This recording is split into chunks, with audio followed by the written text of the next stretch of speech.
First light.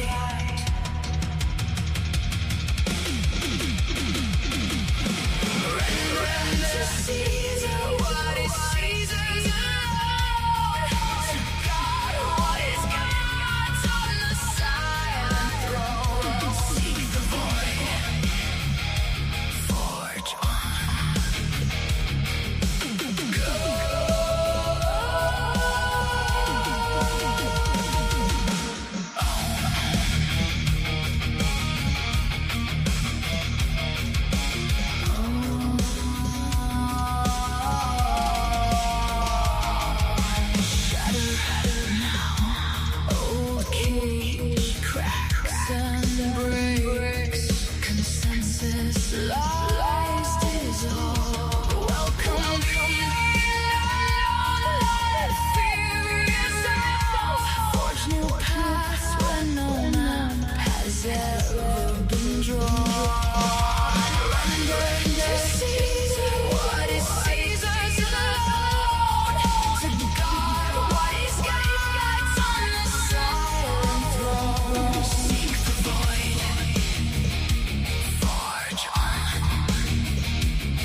Go.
light on the mic, shadows start to crawl. Paranormal whispers echo through the hall. Military minds and ancient bloodlines blend, where the veil is thin and the truth won't bend. Stars at night. Sumerian demons dancing in the fight. Remote viewing psyops, mind control machines. Sean's digging deeper where the unseen screams. From Ukraine fires to invisible wars. Lucy's trust rituals behind closed doors. Pazuzu laughing in the Naki call. The glass is dark, but we see it all. Through a glass darkly, peering into night. Where fiction turns to fact and wrong becomes right. Parallel meets the battlefield's edge. National secrets on the razor's edge. Rise through the darkness, break the hidden seals. Through a glass darkly, this is how it feels. This is how it feels. Interviews with warriors who walk the line. Remote influences twisting space and time. Dragon bloodlines, hauntologies, games. Skinwalker shadows calling out your name. Geopolitics twisted with the occult thread. Writing worlds where the living meet the dead. Financial freedom in a world gone bad. Building empires while the sleepers stay unaware. Dance legacies and psychic warfare plays. Mind viruses spreading through the haze. From ninja suits to the unseen fray. The podcast cuts through the foggy gray. Through a glass darkly, peering into night. Where fiction turns to fact and wrong becomes right. Paranormal meets the battlefield's edge. National secrets on the razor's edge. Rise through the darkness, break the hidden seals. Through a glass darkly, this is how it feels. Not just stories, it's the hidden war between the spirit realm and what we saw. Hazlett holding up the mirror, cracked and true, showing us dimensions bleeding into view. No more veils, no more silent nights. We chase the signal through electric lights.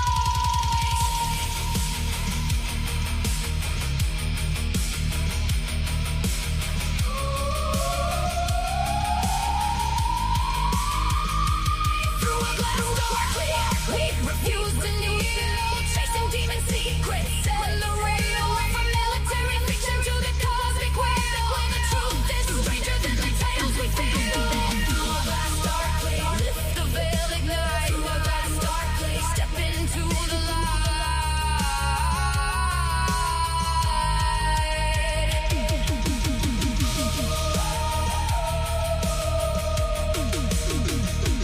Through a glass darkly, peering through the dark. The glass is cracking.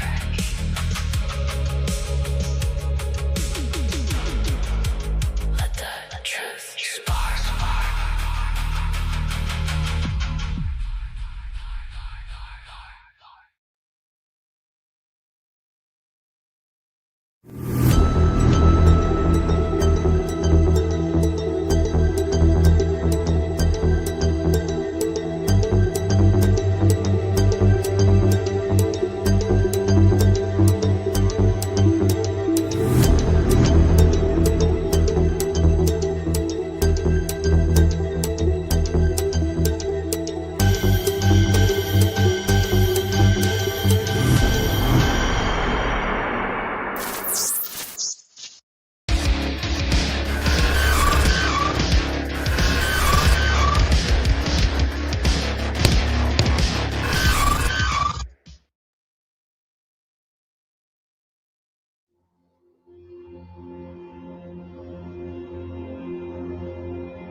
Hosting some kind of gathering of top advisors this evening to talk about how to respond to the Epstein situation. I don't know. I could ask you that question. I don't know of it, but I think here's the man right here.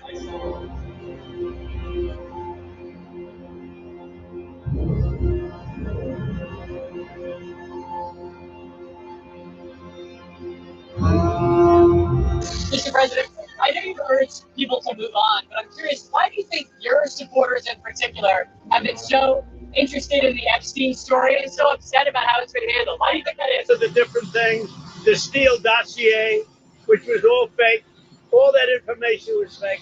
But I don't understand why the Jeffrey Epstein case would be of interest to anybody. It's pretty boring stuff. It's sordid, but it's boring. And I don't understand why it keeps going. I think really only pretty bad people, including fake news, want to keep something like that going. But credible information, let them give it. Anything that's credible, I would say, let them have it.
Jeffrey Epstein was your neighbour. I would be remiss if I didn't ask you about him. East 71st Street. He was your neighbour for 10 years. How well did you know him? All right. So we are in number 11 and he lives in number 9. Right. So we renovate, we buy our house, and our house is pigeons and mice. Right. Okay. It was derelict. Right. So we rebuild our house. We move in 2005. Okay. Jeffrey Epstein is arrested in like 08, I think, or something like that. Right. So knock on the door.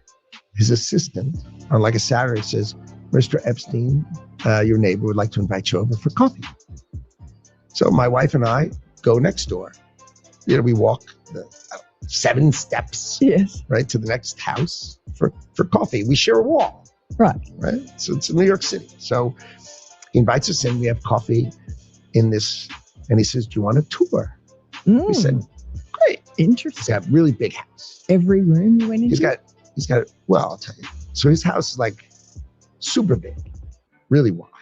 And so he gives me a tour in the living room, big living room. And then across from it is double doors. I assume it's the dining room. Yeah. And he opens the doors and there's a massage table in the middle of the room. Ooh. And candles all around and stuff. So I ask very insightful, cutting questions. I say to him, massage table in the middle of your house? How often do you have a massage? And he says, every day. And then he gets weirdly close to me. Ooh. And he says, and the right kind of massage. Ooh. Now my wife is standing here. So she looks at me and I look at her and we say, I'm sorry, we have to go. And we left. And in the 6 or 8 steps it takes to get from his house to my house, my wife and I decided that I will never be in the room with that disgusting person ever again. Oh, so yeah. I was never in the room with him socially, for business, or even philanthropy. If that guy was there, I wasn't going because he's gross. Oh. And so I look back at it as a gift. Yes. He gave me a gift. Yes. Of boys. And so, yeah, So that's my story. A one and absolutely done. Why did the Epstein files show you coordinating a meeting and planning a visit with Jeffrey Epstein on his private island in December 2012?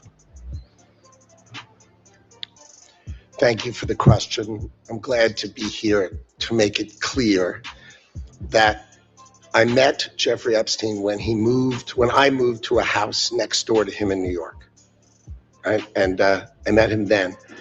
Over the next 14 years, I met him 2 other times that I can recall, 2 times. And that is none for 6 years. So 6 years later, I met him.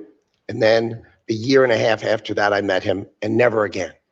Probably the total, and you've seen all of these documents, of these millions and millions of documents, there may be 10 emails connecting me with him, probably about 10 emails connecting me with him over a 14-year period.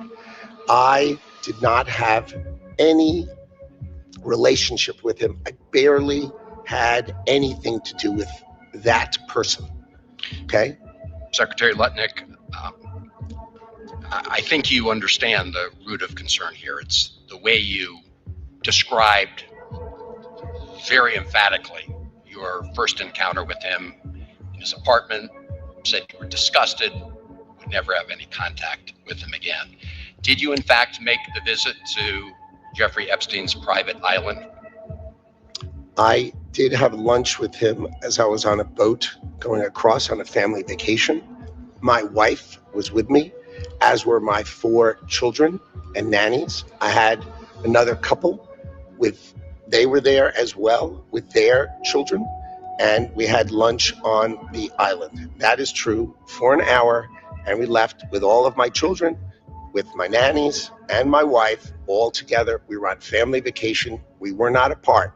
To suggest there was anything untoward about that in 2012, I don't recall why we did it, but Mr. Secretary, again, as I said, there's not an indication that you yourself engaged in any wrongdoing with Jeffrey Epstein. It's the fact that you believe that you misled the country and the Congress based on your earlier statements, suggesting that you cut off all contact when in fact you had not. When you visited the private island, did you see anything inappropriate during that visit?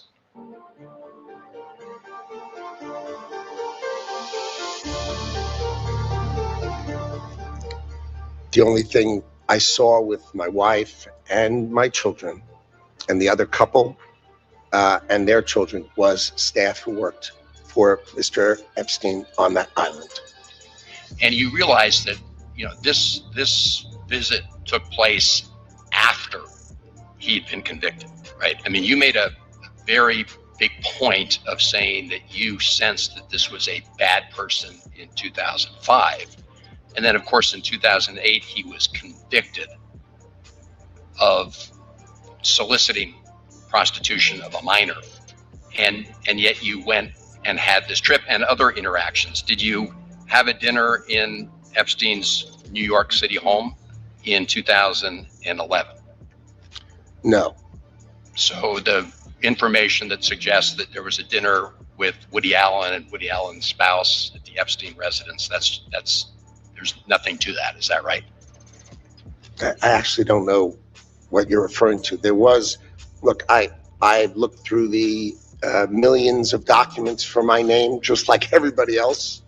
And what I found was there was a document that says that I had a meeting with him in May, I think, for an hour at 5 o'clock. Okay. Not dinner or otherwise, for an hour at 5 o'clock. All right. There's also a reference to the fact that Epstein had expressed an interest in meeting your nanny. Do you know whether Jeffrey Epstein ever met with your nanny? No, I saw that. I had no idea what that was about. It had nothing to do with me. No interaction at all with him in there? No, as far as I know, no. Would you, Mr. Secretary, be willing to ensure that the file is complete to share with this committee and the Congress your own records, any records you have that relate to Jeffrey Epstein?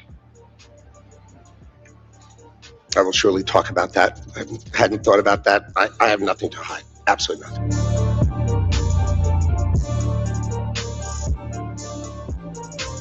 Right. So I mean, that's an incredible story that you could pick up that he was a pervert. It's gross. The guy's gross. Right with my wife. And like, he's gross. The guy's gross. This was not, the deep nuance of Howard Lutnick. This guy's gross. Right.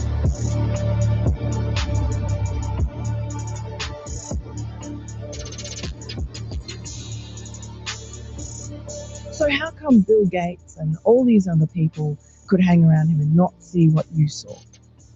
Or did they see it and ignore it? Or no, they participated. Right. That's what his MO was, get a massage, And what happened in that massage room, I assume, was on video. This guy was the greatest blackmailer ever. Blackmailed people. That's how he had money. So what happened to those videos? Why is there now such a dearth of information when, Donald Trump's people are running the FBI and the DOJ? I assume way back when, they traded those videos in exchange for him getting that 18-month sentence, which allowed him to have visits and be out of jail. I mean, he's a serial sex offender. How could he get 18 months and be able to go to his office during the day and have visitors and stuff? It must have been a trade. So my assumption, I have no knowledge, but my assumption is there was a trade for the videos because there were people on those videos.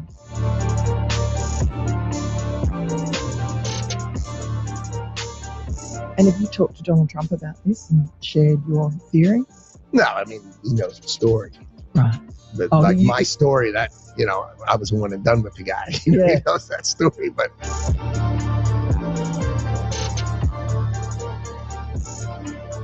That's it. He would have been interested in that story. Yeah, but I don't know. It's a story. It's just a one and done. That guy. Ugh. And did Trump feel the same way about him? I don't speak to him about these kind of... These are just distractions. Right. The thing about the president is I'm doing the most important thing that I see. And then right after we do that, he does 10 other things that are as, if not more important, that are not my thing. Right. And you're like, wow. And he is great at it. And sometimes he lets me stay. So he lets me stay for the Joint Chiefs of Staff come in. Right. I'm like, this is like the coolest thing ever.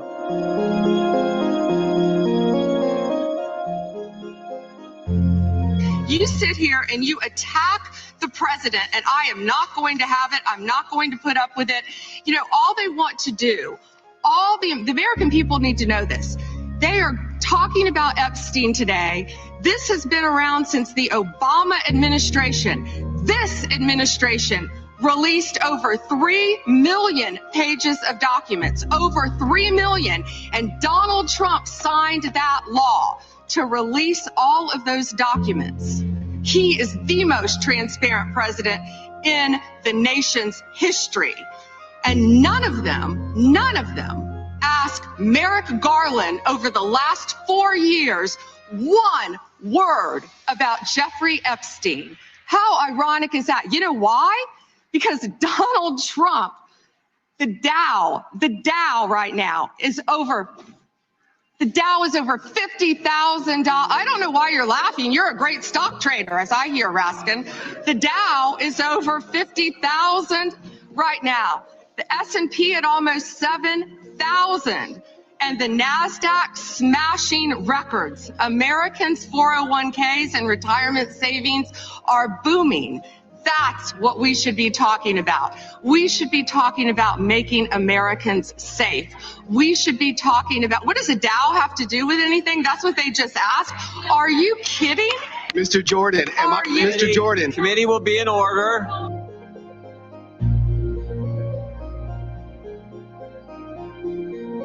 Secretary Lutnick today was testifying on the Hill. He said that he had visited Epstein's Island in 2012 with his wife and children, and that's after he said that he had cut ties with Epstein. And the Justice Department documents show that he was in contact with Epstein through 2018 over messages. So does the White House stand behind Secretary Lutnick right now, or given what he has said today, has there been any shift in how the White House is viewing Secretary Lutnick's performance? No, Secretary Lutnick remains a very important member of President Trump's team, and the president fully supports the secretary.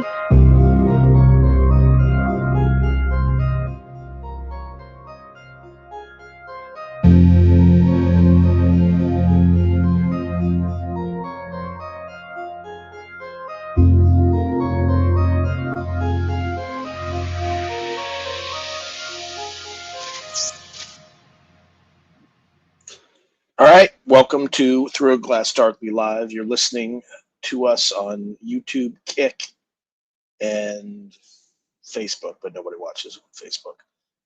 So, apologize for my quality. It is absolutely horrific, but I'm still traveling, so it is what it is. You're going to get one unprofessional operation quality one more time after this week. So, apologies.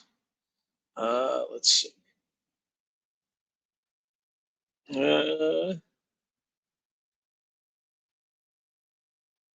Let's see.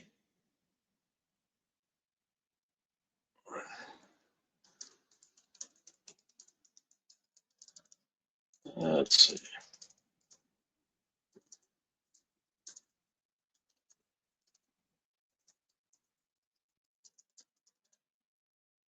Just people are asking me about stocks. I don't want to get too much into it at all, but it's something you should do. But you should do it in a very prudent, highly diversified manner. But I'm just going to respond to this.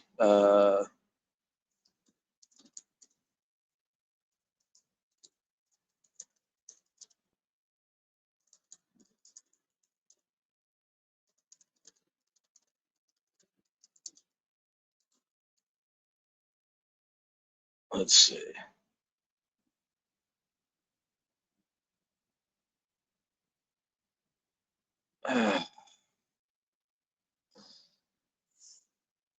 We have things called retirement accounts, and I have allocated most of what I have in my retirement, and I'm going to be fine when I retire. In fact, if I weren't streaming on, I wouldn't be streaming on YouTube if I didn't have enough capital saved to feel comfortable just doing that, because I'm definitely not making money on YouTube. Hopefully, I hope to, but I have enough such that I'm confident that I will have a comfortable retirement in about 10 years. And just leave it at that. Okay. So, but I've been, investing for a while. So just to give you a sense, I once worked as a professional investor, but it was only for about 6 months. I made two main investments. I can't remember one of them. If I do, I can tell you. I'll tell you what it was, but it probably performed equally well. But just look up the stock ticker, KLAC. I invested in that company in 2013, not in my personal portfolio, in a professional portfolio. I bought it at $73, and it just had a 10-for-1 stock split, and it is, I think, a 30x return. So I'm not saying everybody should kind of get into the market, and again, I'm, caveat and all that stuff. But if you know anything about markets and you have professional training, you can do fine. Where I'm not very confident and very good, it's with cryptocurrency. I'm getting destroyed on that. But in the stock market, after initial lessons back when I was in my 20s, during the .com, I have pretty good track record. So let's see.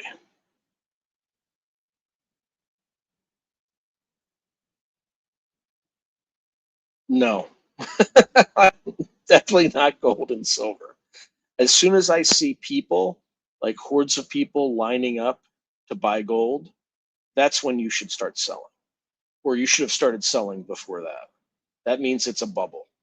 So I don't mess with hard currency, especially since historically what happened with gold back during the Franklin Delano Roosevelt era.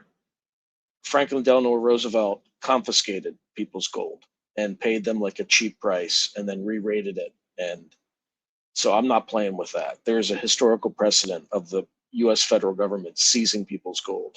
So I just don't mess with it. Yeah, well, I haven't invested anymore, but I've lost. I mean, I haven't lost anything because I haven't sold anything, but I just put a set amount, enough that I'm comfortable. If I lose all of it, it's not going to kill me. So anyway, the problem with gold is if society breaks down, it ain't going to help you. The only thing that will help you is a rifle and bullets. Like that's the most important, followed by water and food, followed by seeds. So ain't nobody. If somebody has a rifle and you have gold, they'll just take your gold. So, and then of course stocks and all that stuff would be worthless as well. But yeah, I don't have any ZERP. I just have Bitcoin, HBAR, and what's the other one? I don't know, but I'm getting destroyed on those.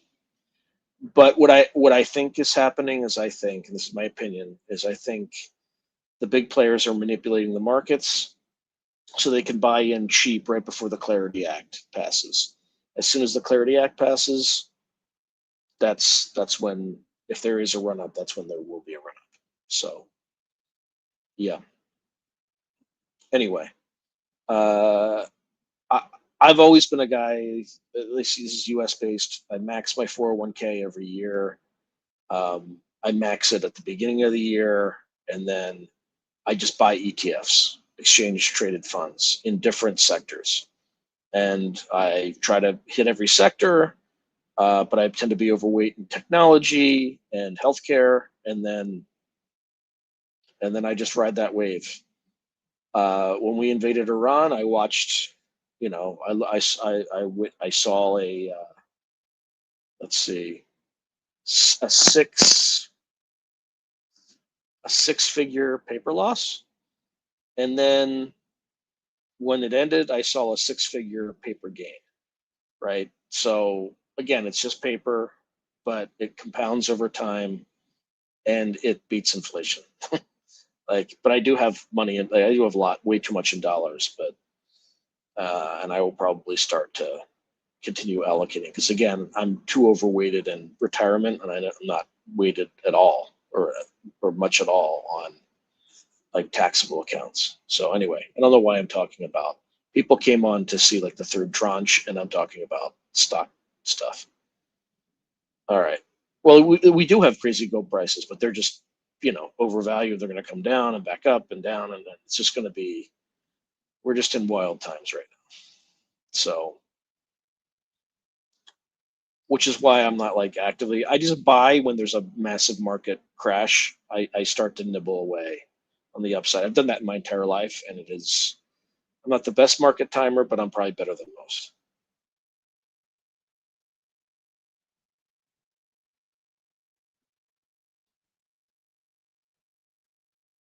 Yeah, I invest on trends. It's just, but I try to invest early because right now AI, like when everybody is looking at AI, I had stuff in semiconductors because I knew that would be a downstream impact, and they'd be same thing like utilities. I have some utility stocks, like they're going to need to build more power plants to fund growth of the so I literally just buy ETFs. I'm not an active trader, and again, this is not financial advice. I am not a professional investor anymore.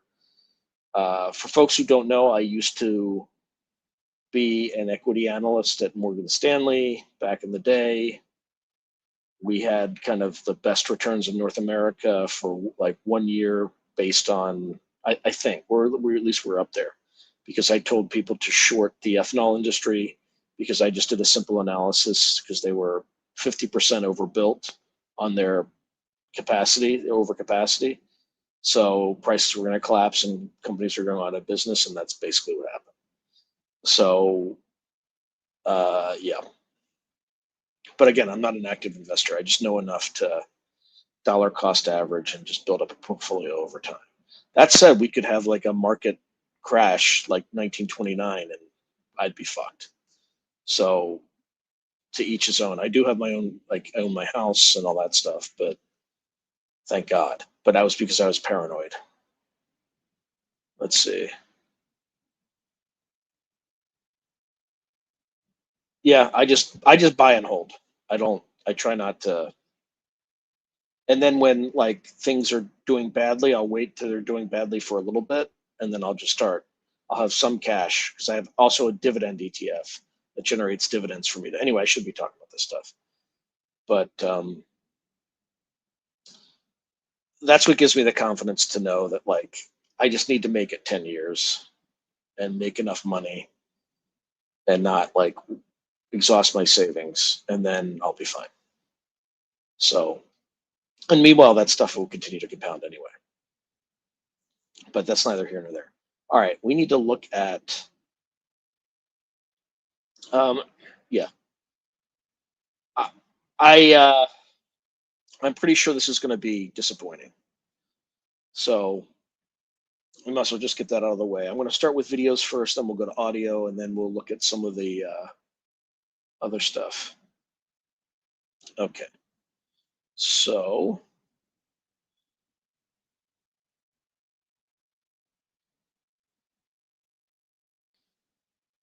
oops, I almost forgot to share. And my apologies for this like absolutely terrible audio because I'm just using this thing. What we got? All right, well, we'll see. I didn't look at all of them. I looked at some of them. But let's just go in the order. I already have it teed up for videos.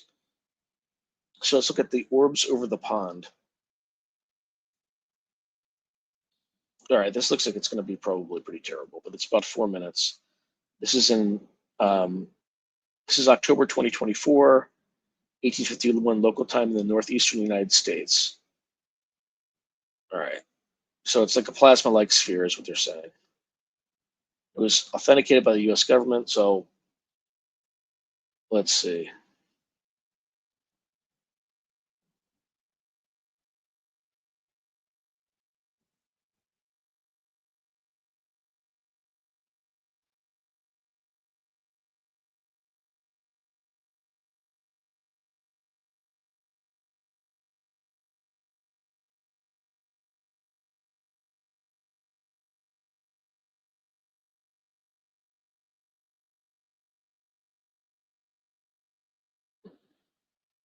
Yeah, exactly.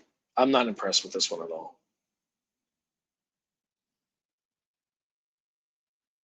Like it's like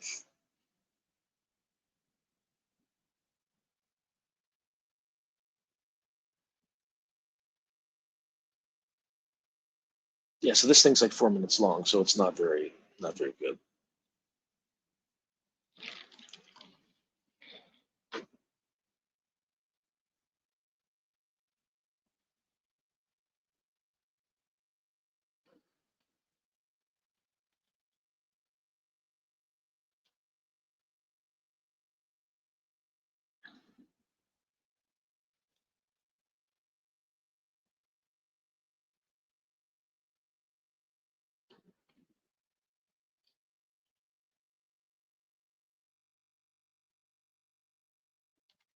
I mean, I could argue there's a face in the clouds here more ardently than I could say this means anything.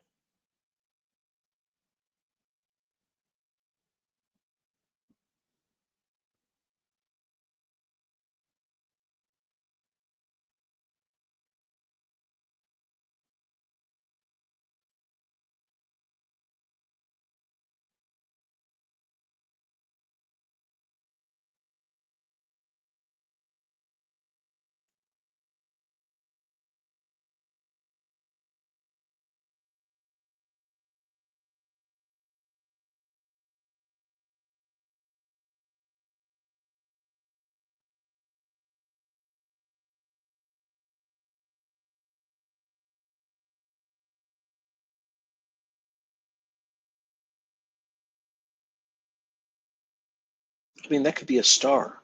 You know what I mean? Like, it's not.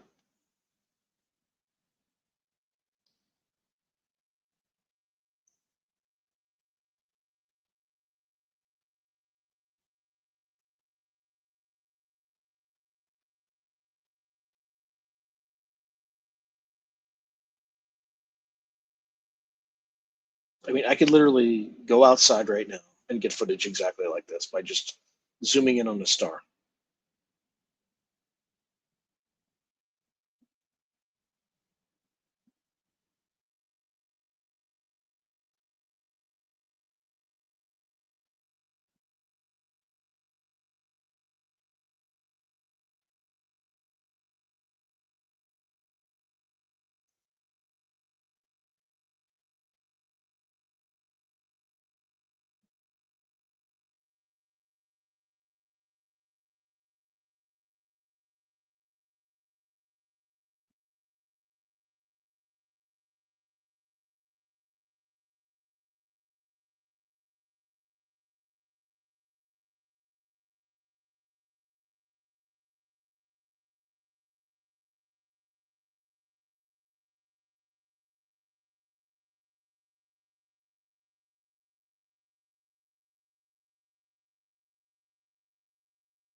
I mean, even like Bledsoe's videos are better than this. A lot better.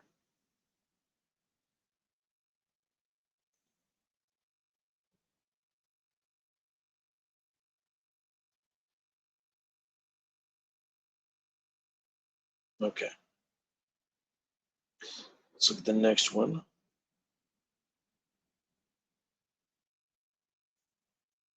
All right, what the issue is here.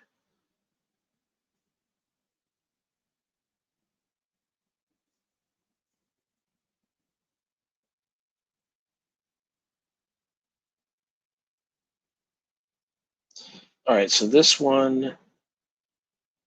this is July 2025, Northeastern United States, an intense bright light in their backyard as they park their car upon returning home from work. It's hovering approximately 25 feet off the ground below a tree line in the center of their backyard, an estimated distance of 90 feet. Okay, brilliant sphere about 1 meter in diameter. And it's the size of the basketball. This is iPhone 14 Pro Max. All right, let's see what this one looks like. This is 49 seconds.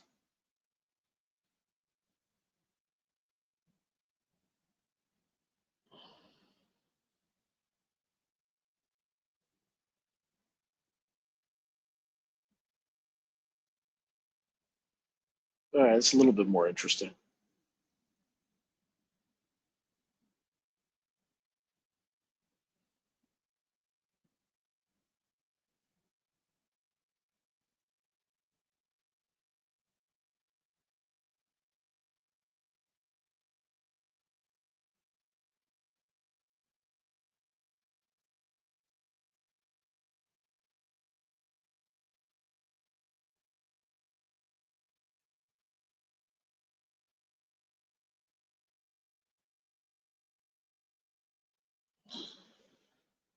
All right.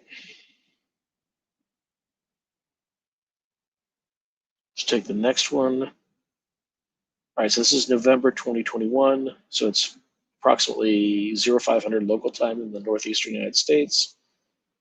Okay, estimated distance 22,000 feet. It's a single intense luminous object with only multiple lights exhibiting erratic rotational motion relative to one another. Well, let's see.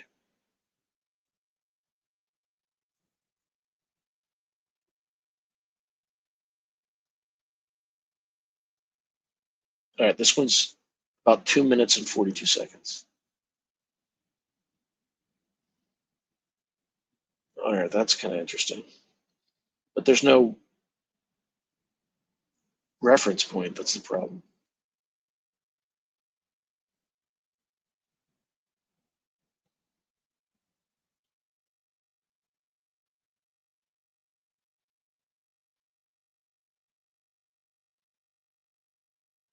I literally don't see anything. It's still playing. There we go.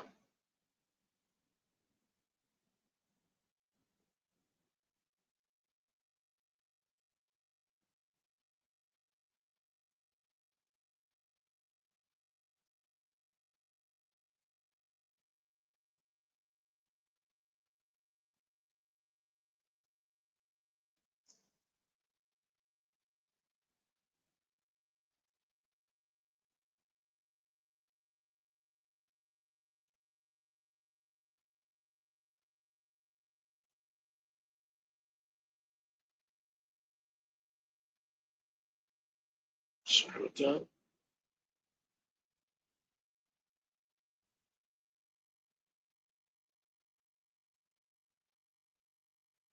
Yeah, it's hard to tell. It's like there's no frame of reference.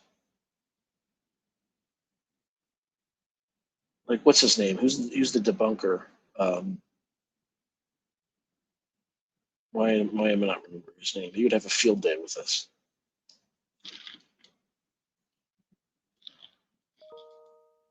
Mick West. He would have a field day with this one.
All right.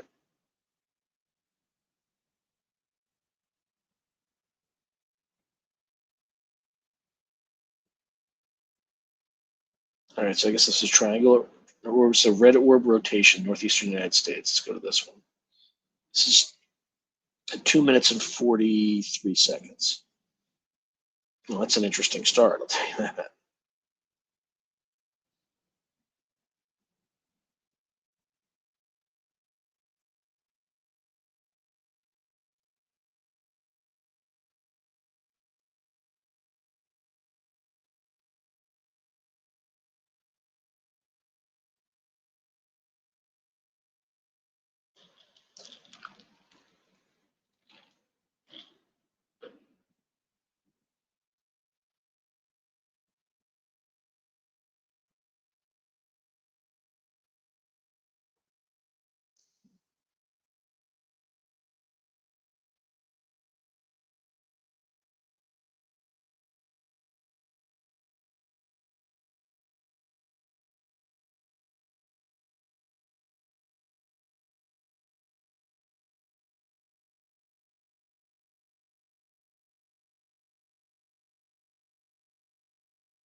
Again, there's like no context for this. There's no frame of reference. There's nothing.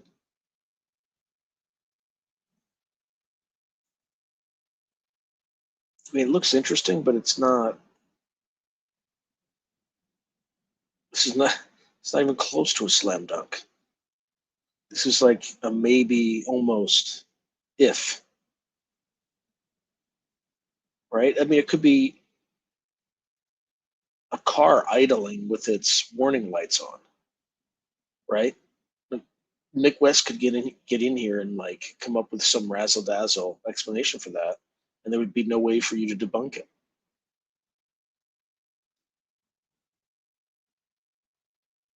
And again, I'm not trying to speak negatively of Mick West. I think he has a useful function in all this stuff in terms of just making people skeptical of some of these things. All right, so that was a red orb. All right, why is this giving me a hard time? All right, so this is just a digital recreation in the Western United States. So the next two are just digital recreations. So the first one is about 53 seconds. Yeah, 53 seconds.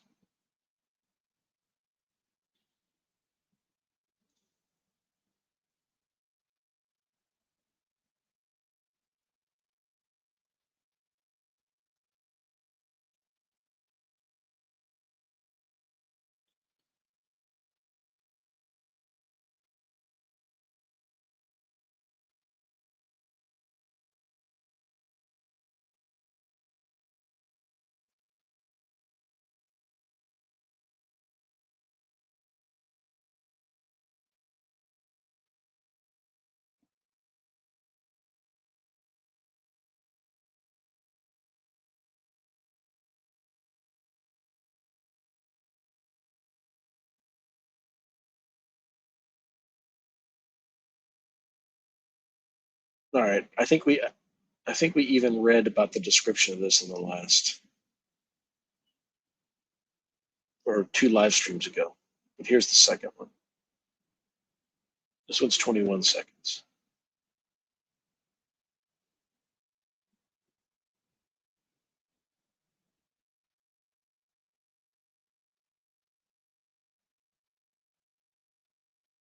That kind of looks like T-Fort Mountain at the National Training Center.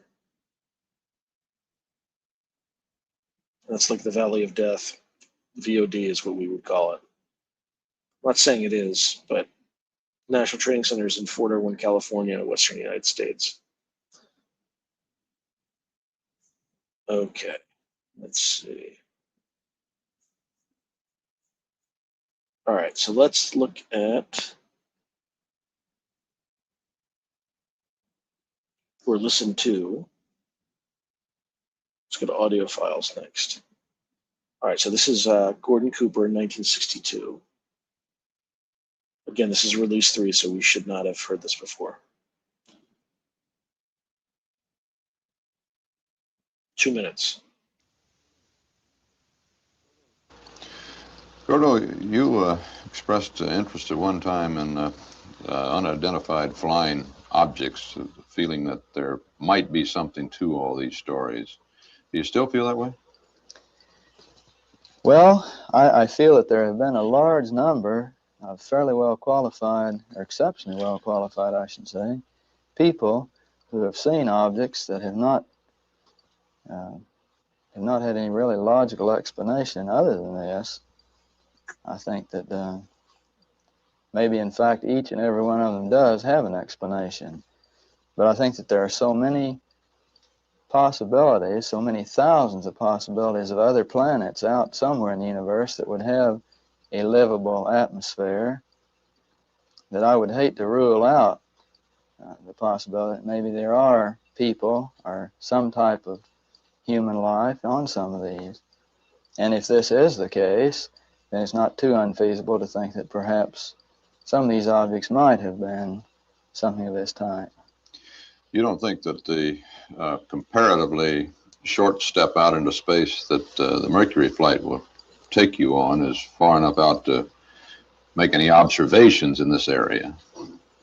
No, I think we're still at a fairly low order of getting out into space when you speak of space and being millions of miles involved, and we're only getting out 100 miles or so. What about the so-called Glenn effect, Gordo? The snowflakes, the fireflies. Now, both Shira and Carpenter seem to feel that it's frost of some nature off of the capsule, but apparently Glenn still sort of casts doubt on that theory. All right, well, that's a little weird. Okay, so this is the Apollo 16 debriefing in Houston, Texas. I don't know what year.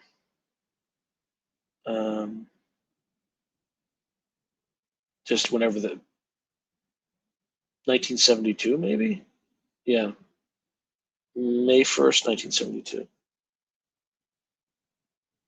So this looks like it's like a minute long, a minute 36 seconds long. What, do we need a mic? Everybody hear me? Oh, okay. First of all, let me say thank you from SNAD for the scientific help on Apollo 16. I personally think that you all did a very credible job in helping the science support room and pre-flighting to get all the experiments ready to prepare the crew and the flight for Apollo 16.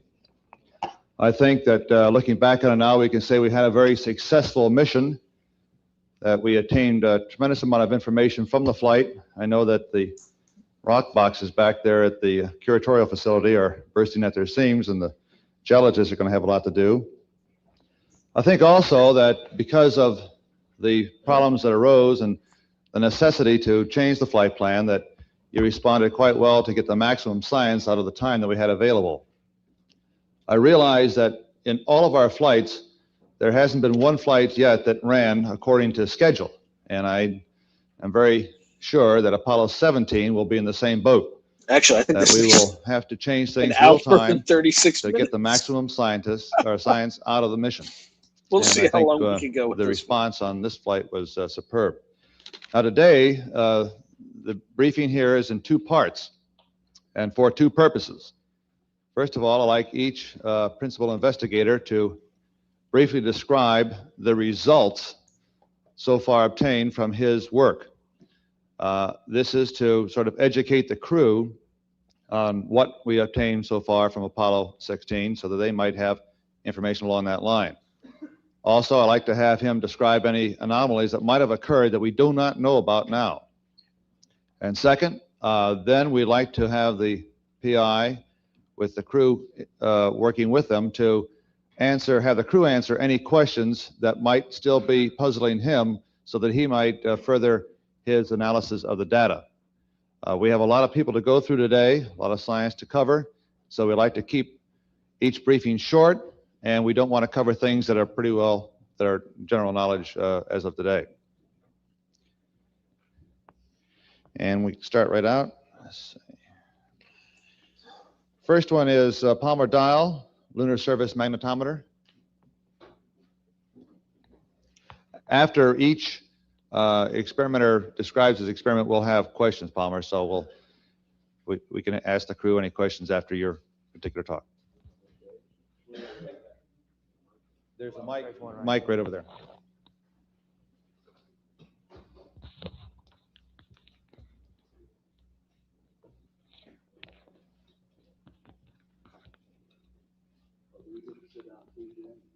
You may sit, stand, anything you want to do.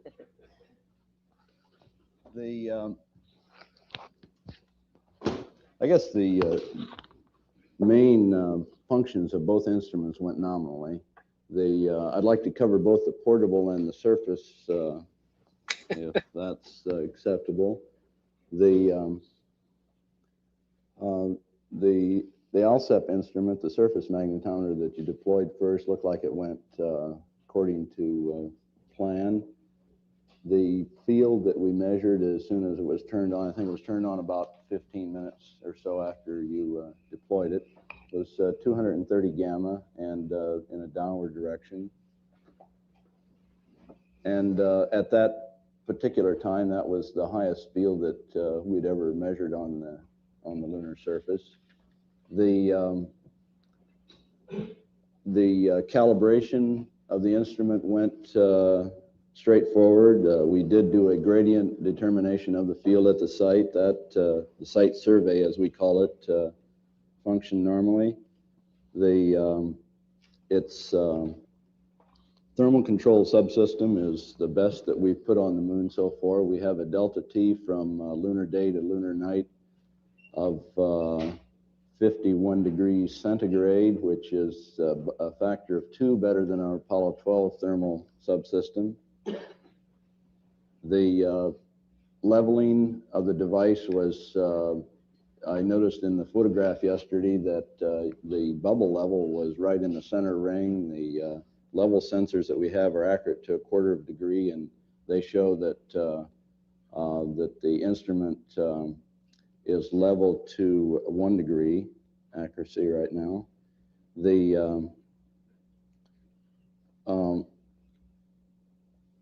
The instrument has new sensors in it. These are more stable, and it's We'll listen to really this the for a first little bit, chance we but have of doing network type measurements of if the we're not fields on the moon. getting We do anything in see another whole moon. We have seen 5 to 10 simultaneous data minutes, now from we can 15 to bounce out of it. 16. We see the magnetic fields due to eddy currents that are driven in the entire lunar sphere. And for the first time experimentally, we have always made that assumption that we've got an instrument that's setting on at one point on a sphere, and that we're looking at the properties of the whole sphere. And we had some experimental evidence that that was the case. Now we have unambiguously shown with this second instrument that that is indeed the case, and that the assumption is correct that we are looking at a whole spherical response of the moon. You mean you're seeing eddy currents all the way through the moon, huh? We're seeing eddy currents that travel around the whole sphere, but with these new sensors now and with long-term data, what we're going to try and do is look, as you say, right at the center of the moon as they go all the way through.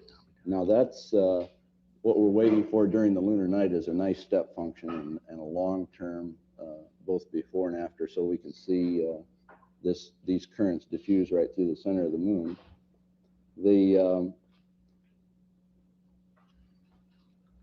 The other thing that I think that is unique about this instrument that now we have a chance to look at the azimuthal variations in conductivity. We can not only look at radial dependence of the electrical conductivity and calculate a temperature, but now we can look at the azimuthal or angular variations between Apollo 15 and Apollo 16 site.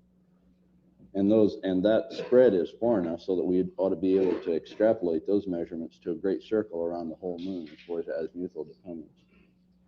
The portable magnetometer was really exciting. First of all, the field that the first field I think you measured was 180 gamma down, and in the Cayley it looked like that all the fields were in essence pointed in a downward direction, and at the Alsep side it was 230 gamma, up near Spook it was 180 gamma, and then on the other side of the LEM where you parked the rover at the last station, it was 120 I'll gamma. go to 10 minutes. And at that station you put cut it off. I don't think a there's rock anything. on it, and it looks like we measured about 4.7 gamma from that rock. So the rock was large enough and had a large enough moment that it looks like we did see a difference. And these measurements do have an error bar on them that is like plus or minus as much now as 5 to 10 gamma, because the solar wind and all the other inductive fields that are around that have to be subtracted out of the measurements from our magnetic, from the tape and data reduction. The measurements at Station 5 were pointed upward.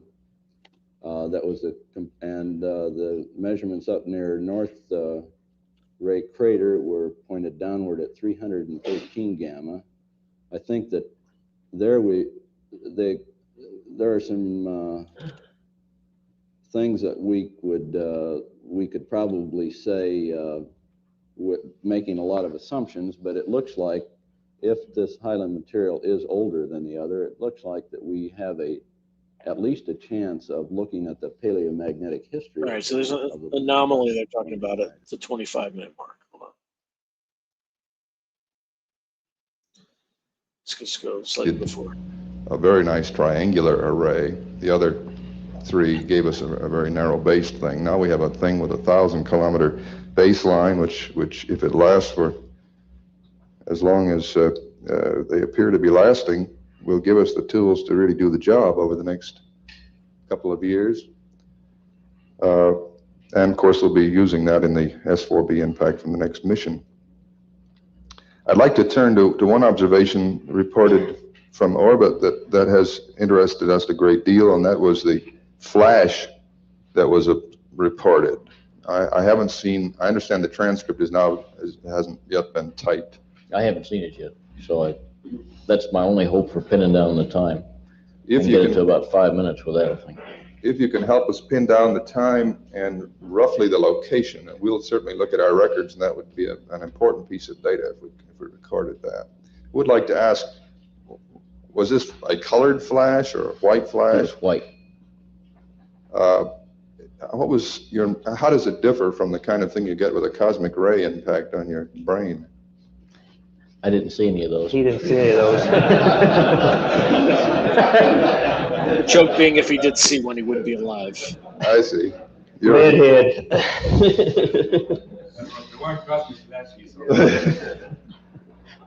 Well, we're very much excited by that. As far as I know, it's the first report of a transient event of some nature that's been seen from orbit. I just have to wait for I should have written it down, and it didn't occur to me to write it down. Did we get a time on it at all, Ken? Or It's on the DSC. it's on the DSC. And if I ever get that, I'll. Well, then I would correlate any information we get from the seismic interfaces. Yeah, how about its persistence? Did it just? No, it was just a flash, and the way I happened to notice it, I was looking at a horizon that was showing up from solar corona or zodiacal light, whatever you want to call it, in that region. It was very shortly after we lost the signal from Earth,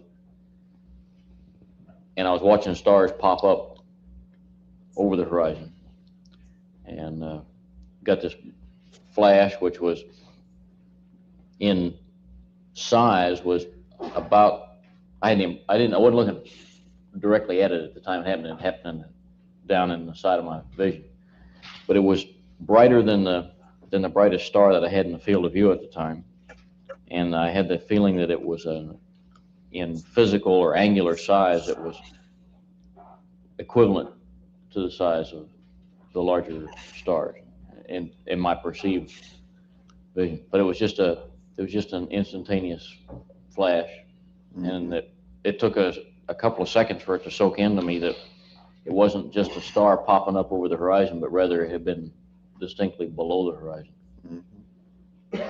Is there a way for me to get that transcript? I don't know if I would normally get it. I'm glad you asked. Oh, that's it? And I forgot to mention this in the opening remarks, but we have about 50 copies of this technical air-to-ground voice transcription right back there, and for the PIs and the co-Is, and there's a copy for you, Gary, back. Gary, that's not what you're after. No. I It'll be on need there. the It'll tape be on recorder. there. Yeah. Oh, the DSC. Yeah. The DSC. Yeah. And that hasn't been completed as far as I know. Okay. One other thing that I'd like to mention is, from orbit, it appeared to me that there was a distinctly different unit up around North Ray and the area that I'd say a third to a half of the traverse to North Ray went across. And that may or may not fit in with your seismic deltas. That at some point between North Ray and the LEM, they would cross a contact of some kind. Yes. Well, except to add my thanks for a very fine deployment. That's all I have. Thank you. Any questions from the floor? All right, I think we can move on now. Let's move on from this.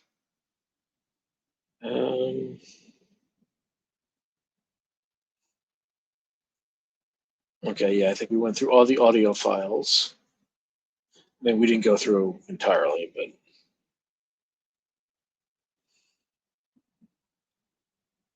let's hit some images.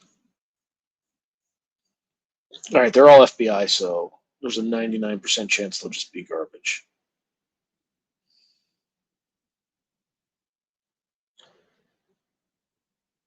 Okay. This is just a UAP phenomena. It's an artistic interpretation. So like I said, not very good. Again, it just shows this, whatever this thing is, moves from right to left. Again, this can be expected from FBI, not very good. Okay, involving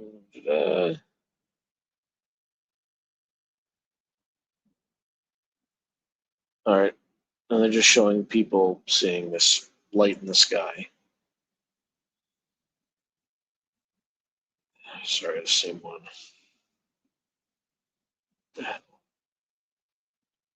It's like the same thing 40 times.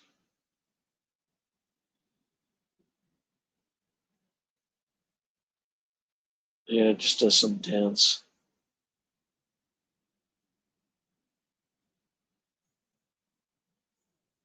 All right, all right, so that was garbage. Wasn't even evidence, it was just a rendition of evidence. All right, and then we'll go to PDF. All right, this was like slightly interesting.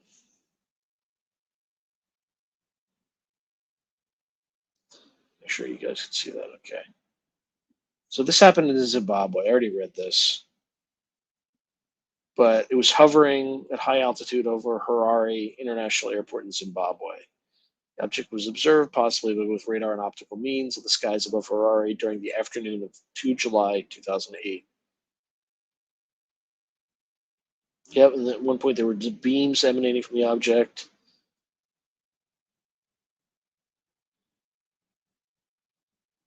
Yep, so disc-like object, the hollow center, series of rotating light in the underside of the airframe. That's it. That's all we get. So not fantastic, but it is what it is. All right, what's this one? All right, so it's an evaluation study of flying saucers prepared at the request of the Plans and Operations Division of the General Staff, U.S. Army. Determine if the origin could be traced to natural phenomena of the activities of foreign power. So it looks like it's 1949.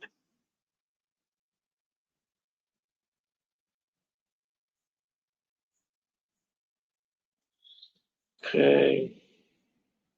All right, so this is Secrets, Department of the Army, Plans and Operations Division. Okay.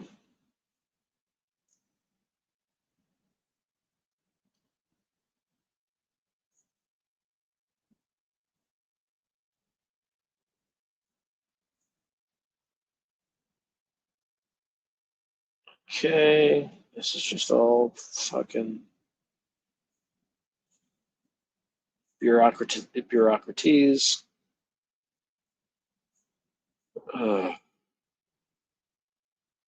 Okay.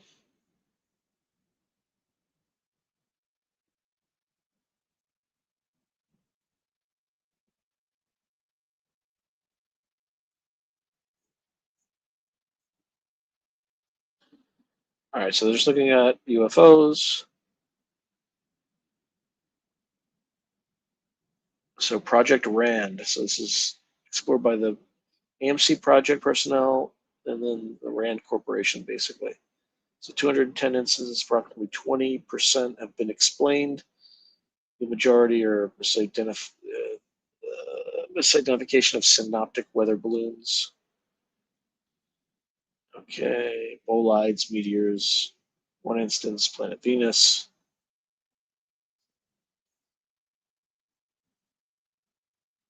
All right, so they're saying none of these would attribute to a foreign nation. Government couldn't be responsible. U.S. government couldn't be responsible. The Air Material Command of the U.S. Air Force is also investigating.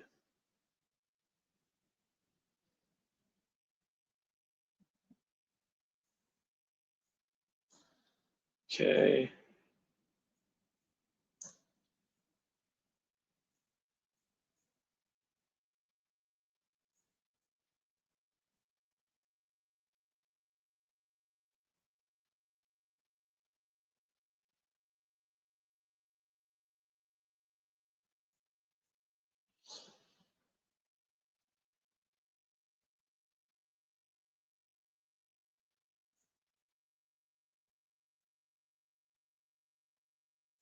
There's so much.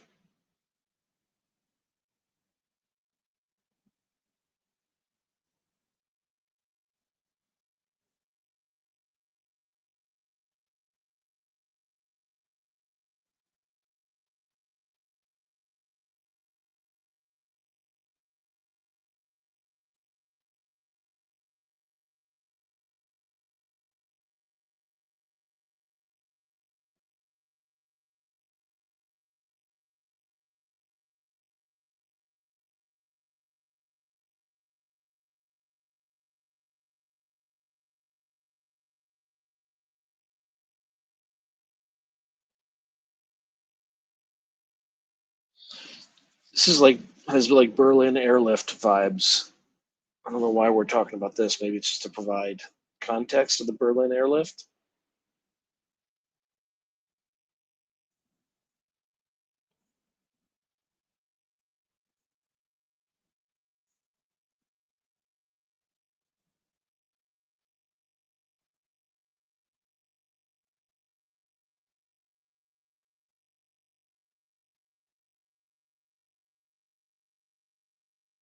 Let me see what people are saying.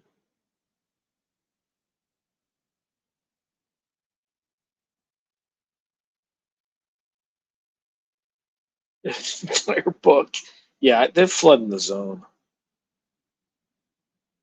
So it's Central Intelligence Agent Overhead Reconnaissance. And maybe I should jump to that.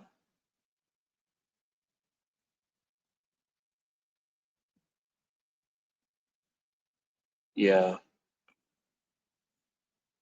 I mean, this is obviously another disappointment.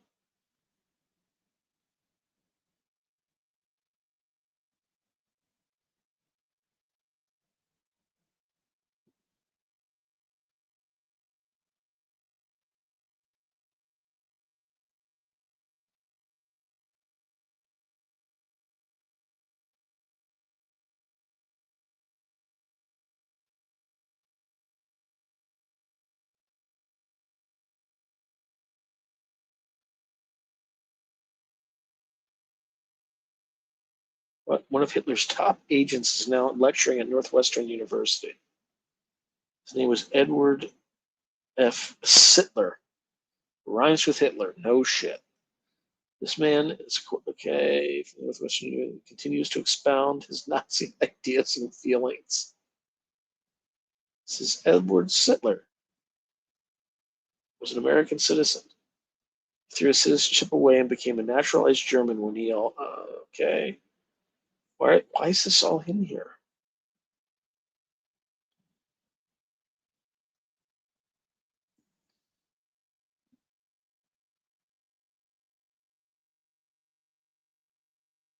Yes, this is during the Berlin blockade and airlift.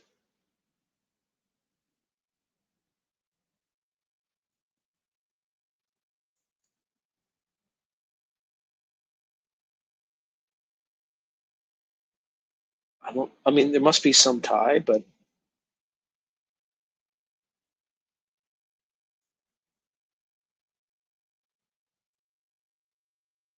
it's just like a news broadcast.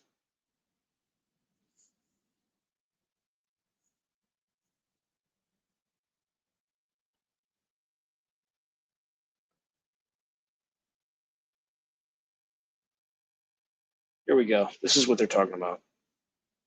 So Walter Winchell, Washington, this will not be confirmed by anyone in authority in Washington at this time, but if anybody denies it, the denier will be a liar. The flying saucers never explained by anyone in authority are now definitely known to have been guided missiles shot all the way from Russia. What?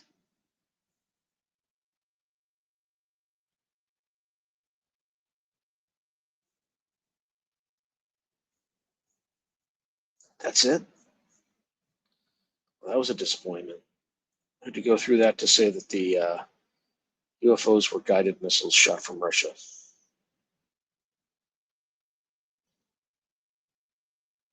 Okay. All right, let's see if we can find this CIA book.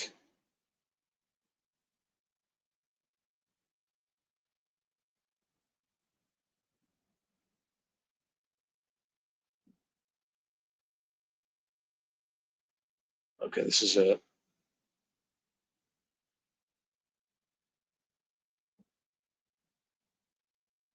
There are a lot of documents here.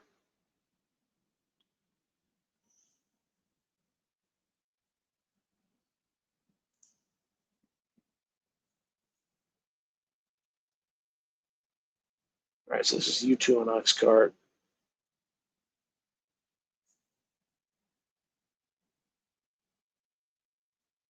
Blah, blah, blah. Blah, blah, blah.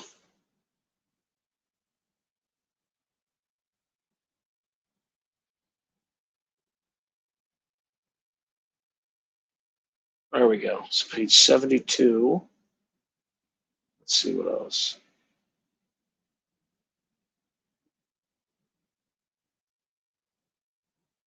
Just remember page 72.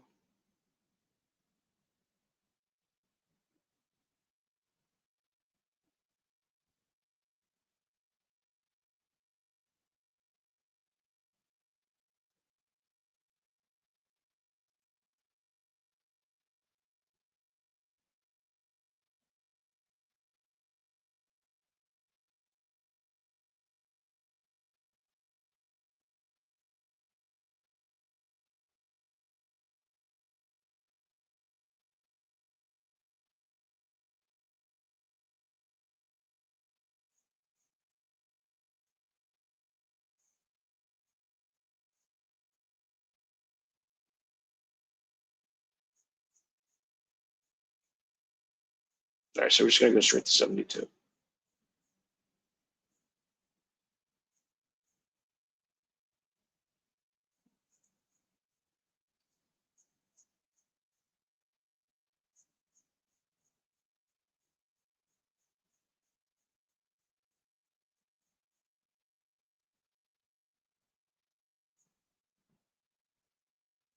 There we go. All right, so you get high altitude testing of the U2 soon led to an unexpected side effect, a tremendous increase in reports of unidentified. Oh my God. This is what they're sharing with us.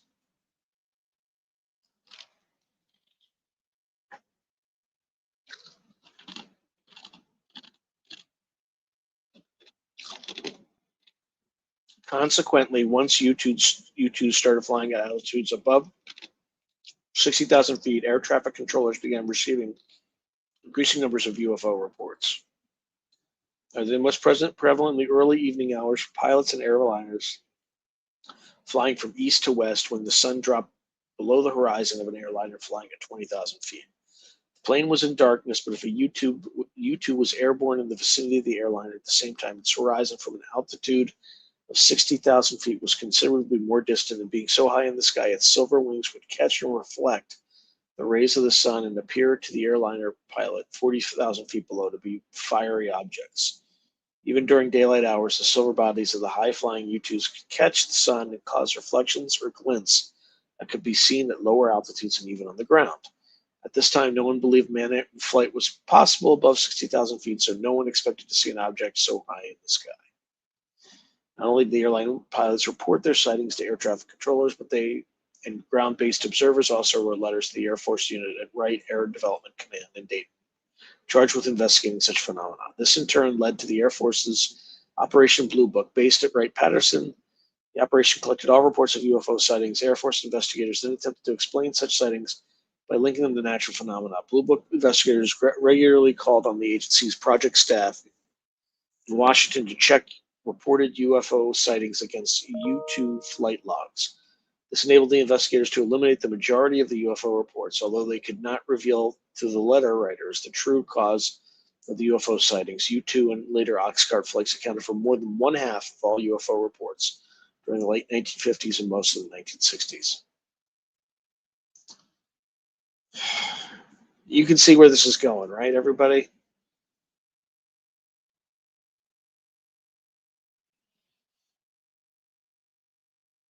All right, let's see.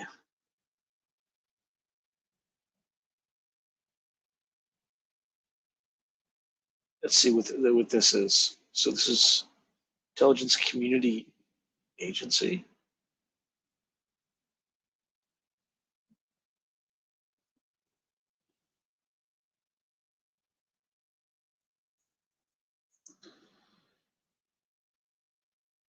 All right, so there's an airborne object in the Cheyenne Mountain by 5 U.S. Army service members of Fort Carson on at 0935 Mountain Time on 15 February 2022.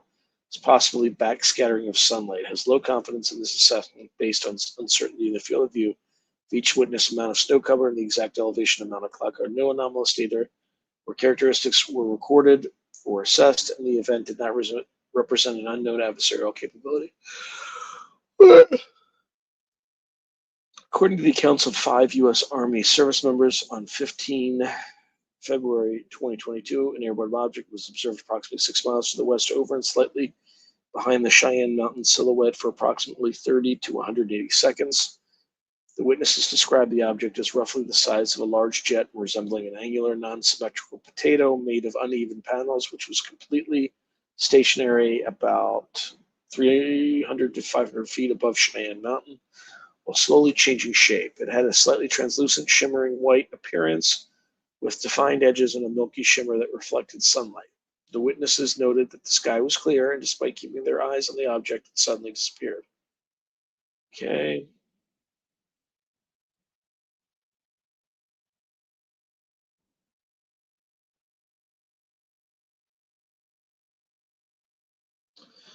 Oh, now they're saying, although witnesses reported clear blue skies, multiple weather reports, including those from AFWA and Weather Underground, indicated the presence of clouds, suggesting that the skies were partly to mostly cloudy that morning.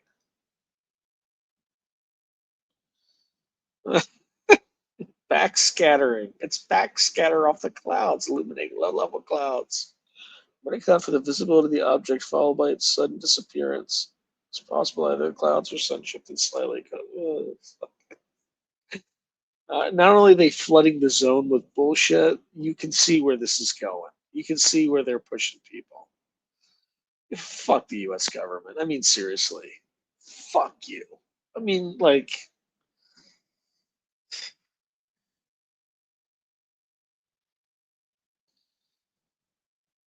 let me see what the comments are saying, because I'm here. I'm just reacting without any feedback.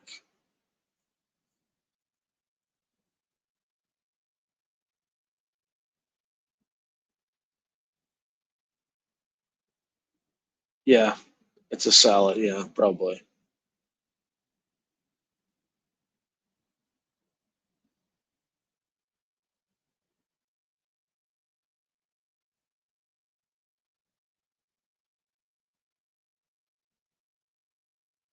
Yeah, exactly.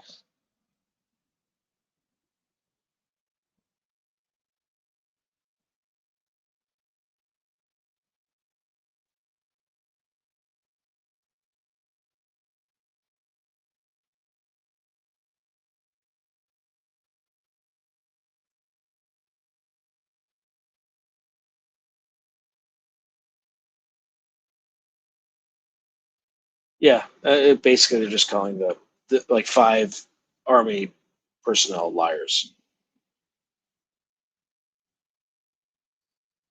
Wow, that was super disappointing. All right, let's see what the next fake information is.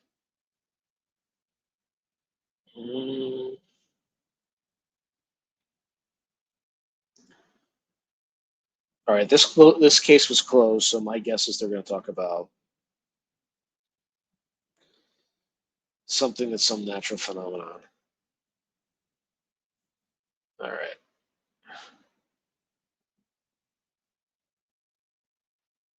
Blah, blah,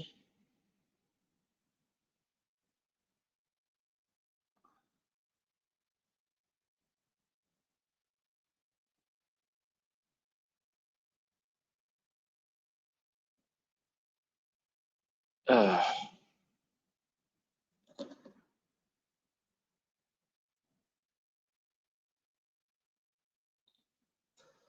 You can read along with me. I don't.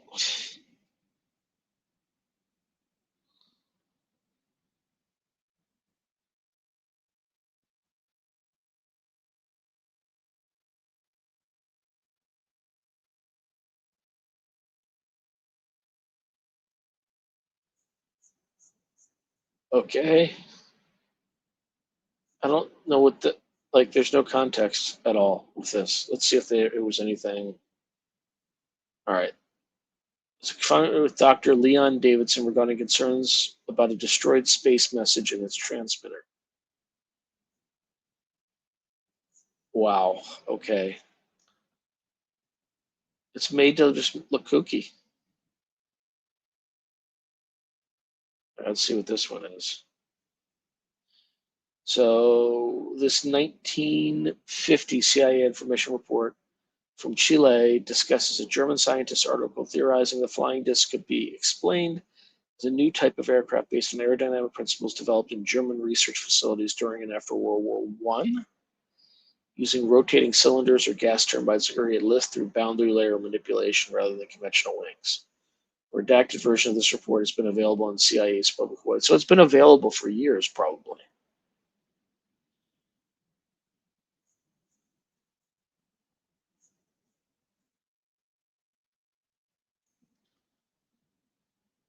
Yeah, so again, it's like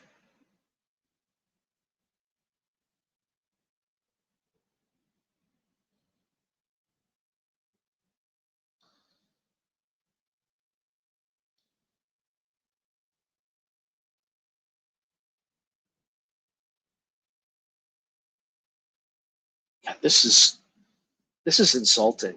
I don't even know why we're going through this at this point.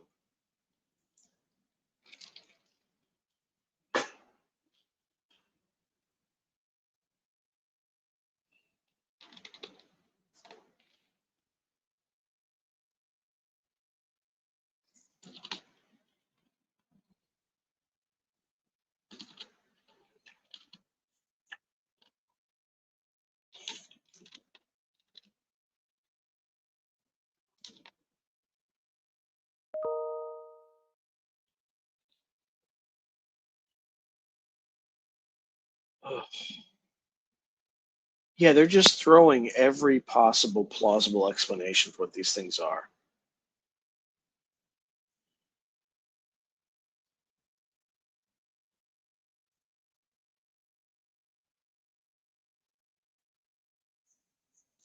All right, that was dumb. You can see, like, it's got all these things have a very clearly defined narrative that they want you to take away.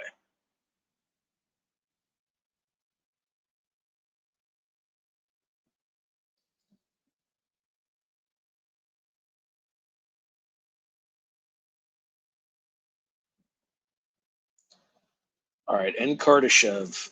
This is the like I think I'm thinking Kosarev, Kardashev, and Sakharov. Uh,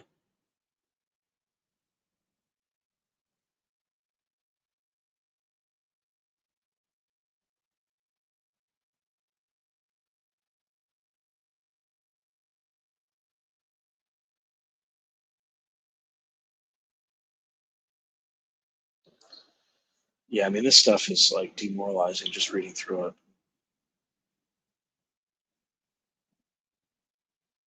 All right, this will be disappointing for sure.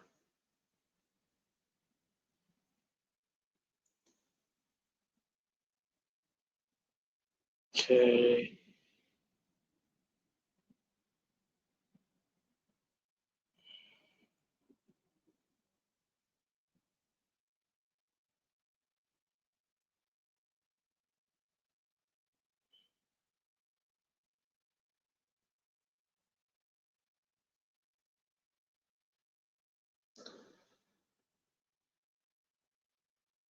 Ugh. It's just so much bureaucraties.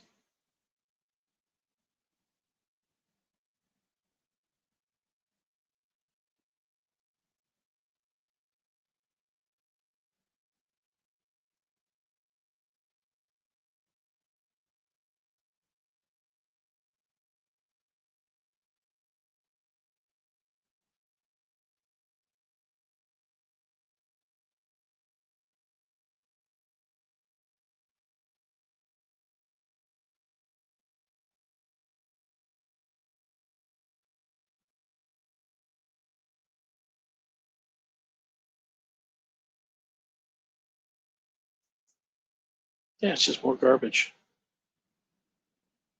It's pure garbage.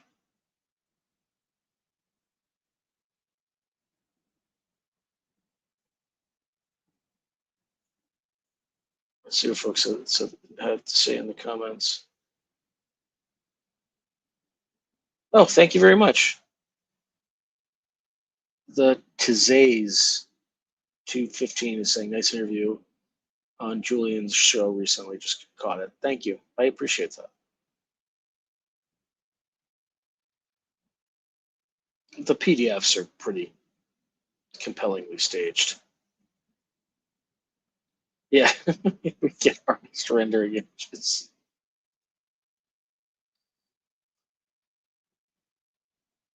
Yep. Yeah, we might just go one more and then just move on because this is just insulting.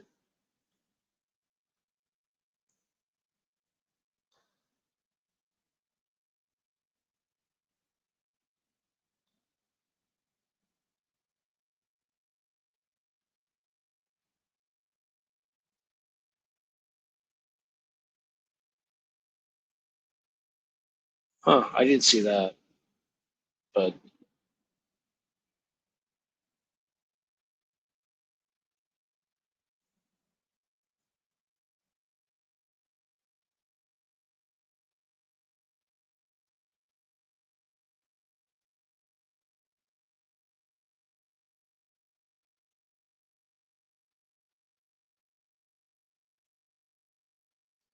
all right, let's see what the next. We'll try one more thing and then let's see if there's something that looks interesting.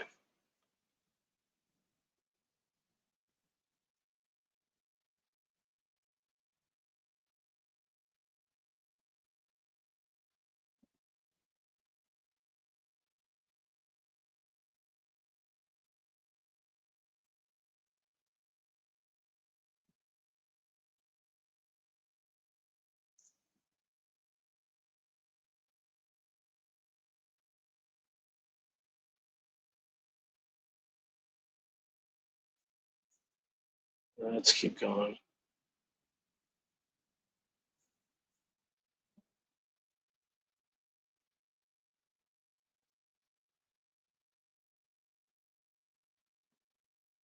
Yeah, what I think they're doing is they're cherry picking incidents where the case was easily explainable, and they're ignoring all the cases that were not easily explainable. That appears to be what we're seeing here.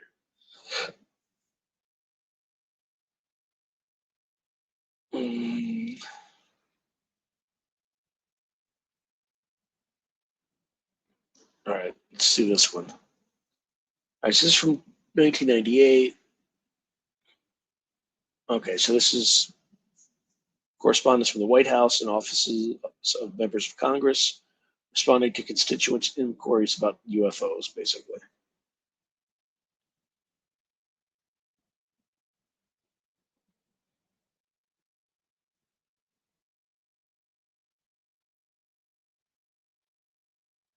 All right, this is going to be disappointing. I just know this in my bones.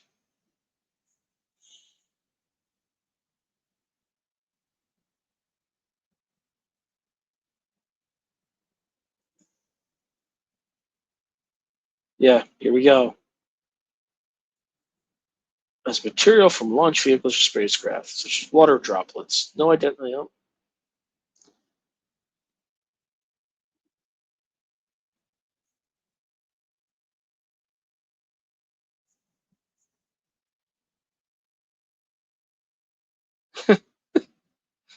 Yeah, I think it is no surprise. One of the people they sent it to's last name was Kuntz.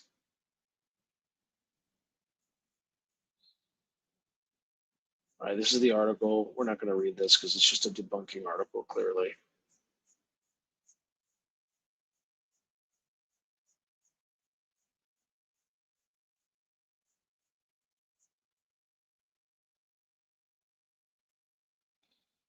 Okay, regarding several concerns about the space program.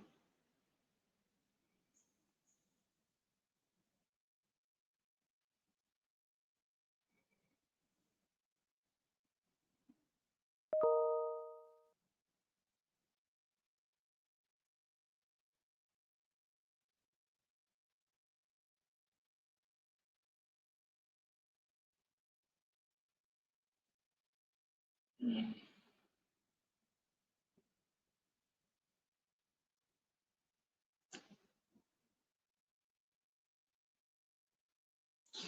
you got autistic people like seeing this stuff.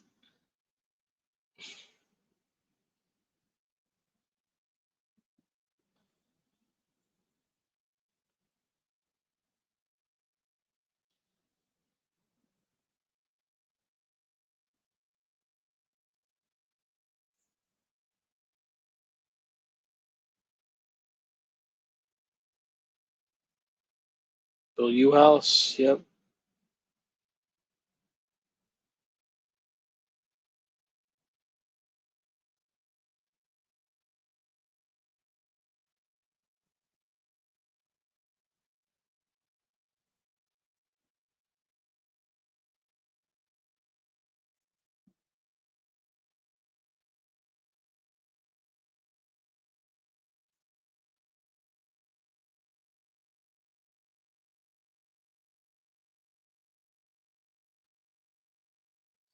All right, this just goes into all the stuff that.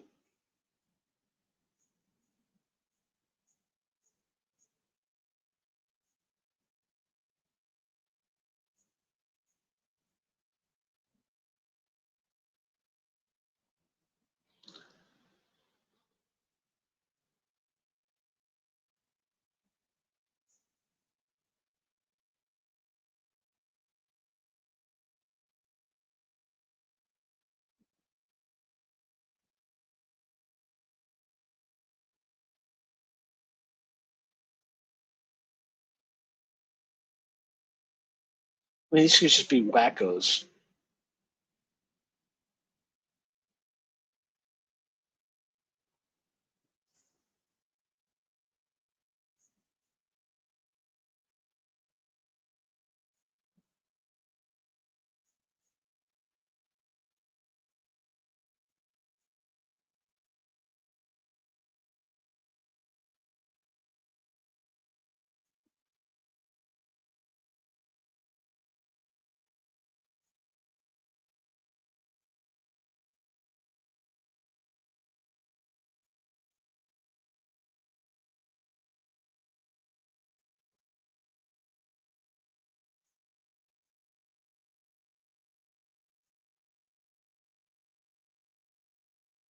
Yeah, this is like an utter embarrassment.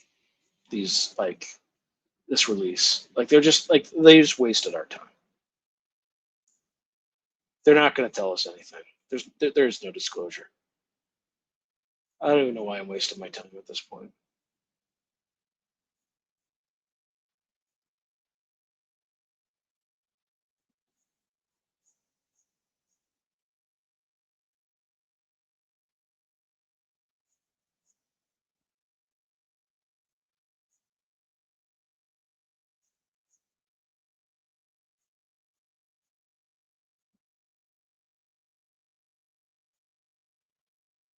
All right, we're done. Done with this bullshit. Oh my god.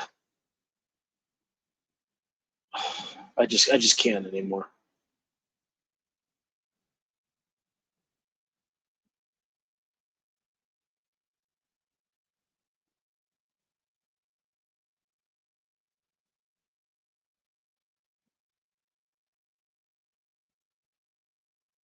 Yeah, I mean they did develop a lot of clubs that are fronts for intelligence.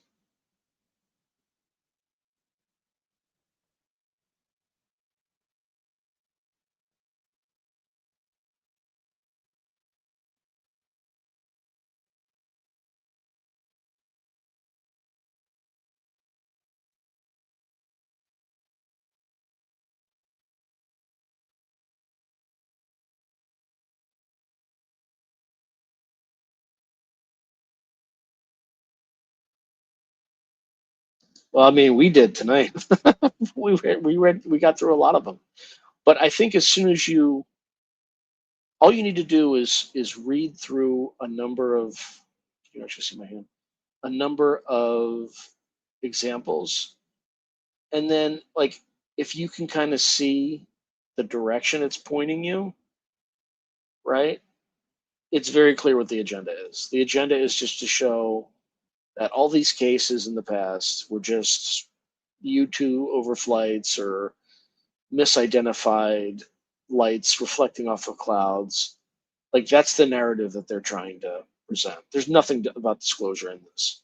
And they're avoiding all the seminal cases where something obvious did happen. It's obvious. It's obvious that this is just a stonewall. It's just a, yep, yeah, that's the theme. Yeah, you just got to figure out what the theme is. And we know what the theme is. It's pretty obvious. So, yeah, I don't know what to tell you. Sorry to waste. I mean, I guess we had to waste some time, but we know what the narrative, what they're trying to push. They're trying to herd people, I think is the right term.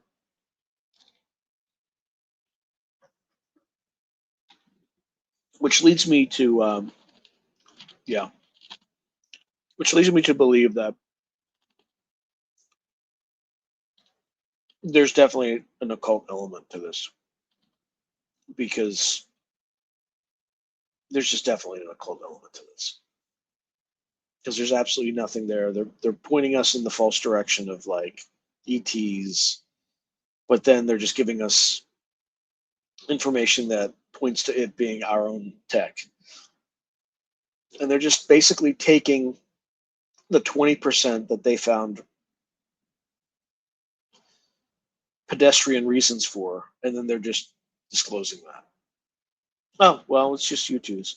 They correlated when flights at 20,000 feet see something that's not supposed to be flying at 60,000 feet, and they have silver wings that reflect over the horizon, then they obviously saw a U-2 because they didn't know it existed. I mean, that's the logic that they're trying to push. So I know it's super obvious and it's frustrating. Well, next week I'm going to be able to meet with Congress people directly, and I will tell them that. I will tell them, like, this is horse shit. Yeah, that's right. The aliens.gov site being about illegal aliens said it all right. Yes, 100%. That pissed me off too. Like, this whole thing is just, they're just wasting our time. They are flooding the zone with mis and disinformation.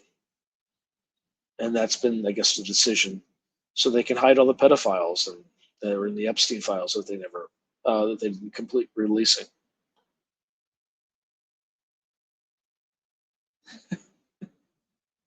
Sure, what's your message? Yeah. I mean, I'll be polite and whatnot, but I think what Lynn Buchanan says he saw in 2040, I think we're heading in that direction, where people just get tired. I mean, like, our government designed a bioweapon and unleashed it and literally unleashed it on the world, right? If you look at the pandemic and you look at EcoHealth and the NIH and USAID funding EcoHealth to develop a bioweapon at the Wuhan Institute of Virology and also at the University of North Carolina, apparently, and then unleashed it on the American people. Either oopsied it or did it on purpose. I don't know, but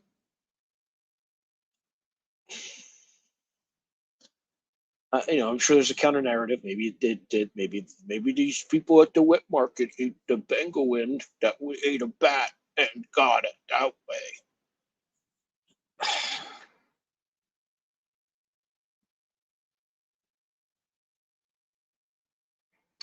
Yeah, I like Burchett. I'll say hi to him, but I mean, I mean, in very plain and language, I'll just say, look, this is a snow job, man. Like, we're just gonna figure out this stuff out on our own. We don't need the government anymore.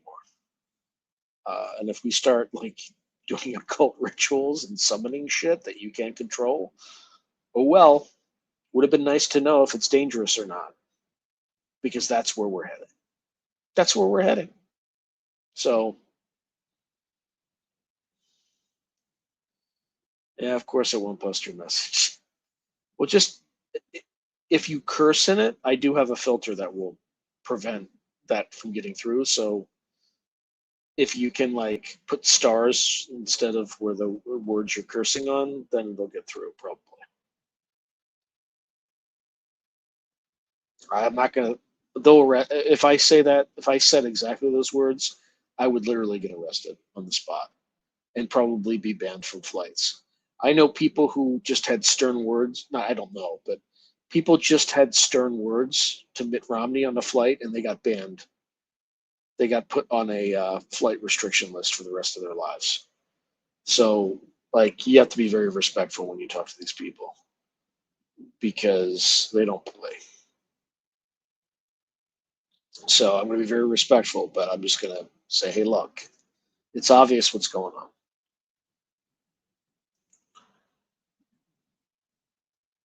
Yeah, seriously.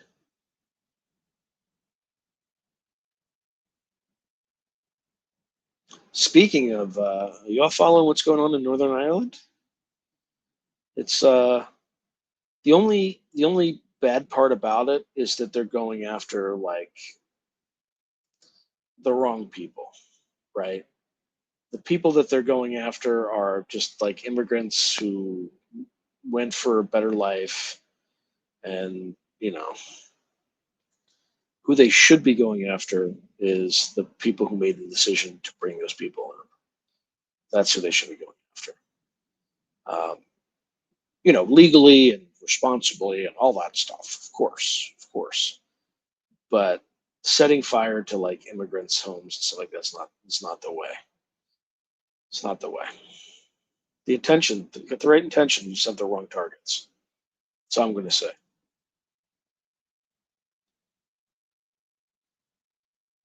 Yeah, it's pretty funny. As soon as I said something, put that out there, people were like, "Well, of course, we knew this all along." And then you just put this Psaki video, Jen Psaki, where she's like, "They have no biolabs. It's Russian disinformation." Like they lied to us. They lied to our face. Yeah, that's right. That's right. They had to get those. They're trying to get those death numbers up. That's what they're trying to do. So, just people are tired of this stuff. Just tired of their nonsense.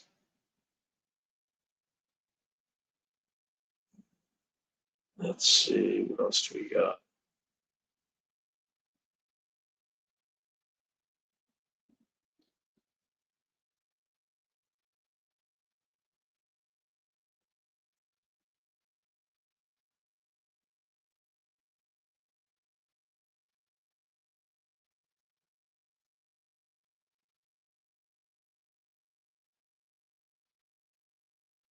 What am I doing? Oh, I screwed something up.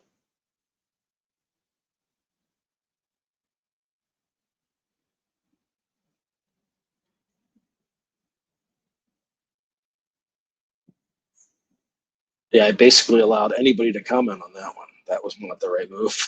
I just fixed that one. Whoopsie. Whoopsie. Let's see.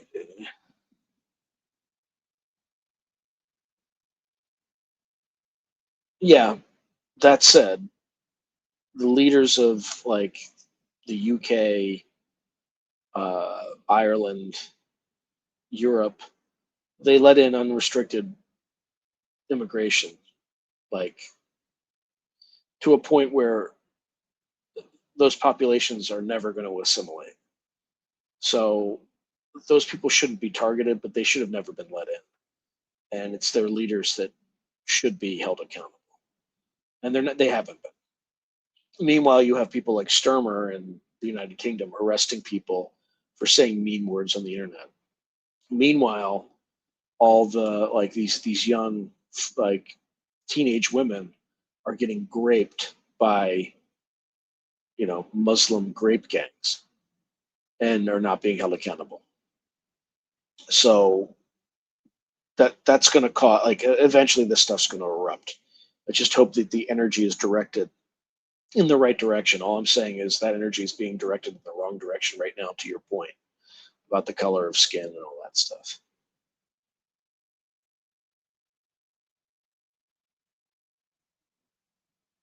Let's see.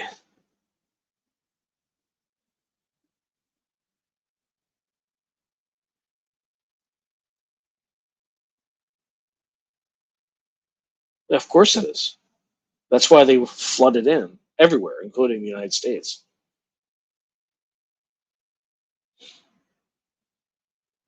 Anyway, I mean, it didn't help that this Sudanese guy almost cut the head off of a native Irishman.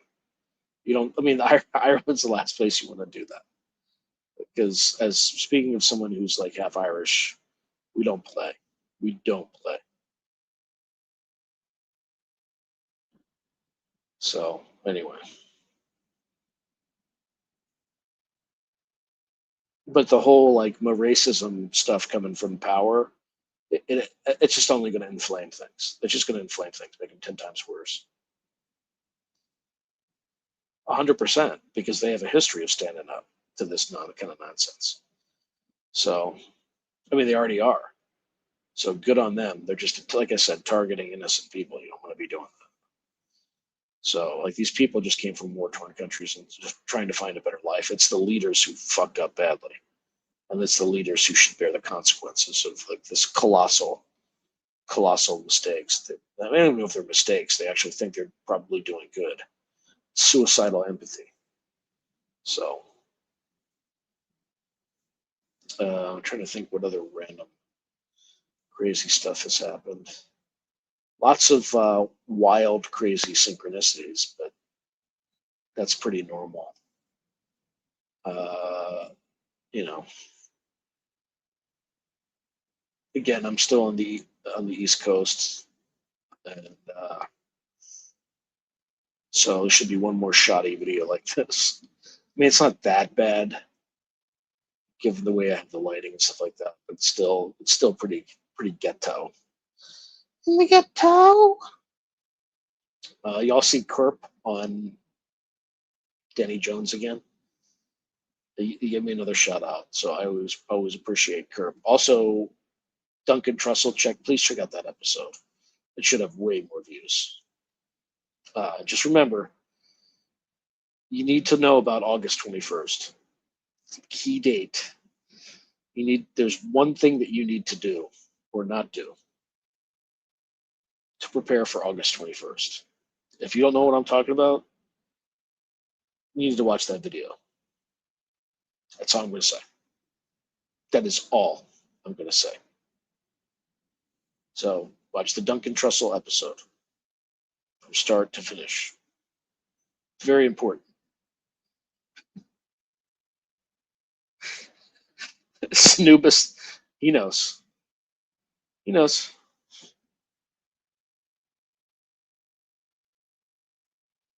Yeah. He is. He's pretty. He's awesome.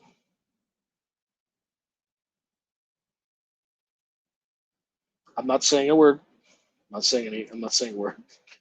If you think it's serious, it's not serious. But just you need to watch it.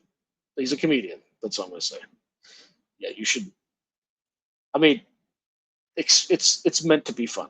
It's not serious. It's not a serious video. But it's highly entertaining.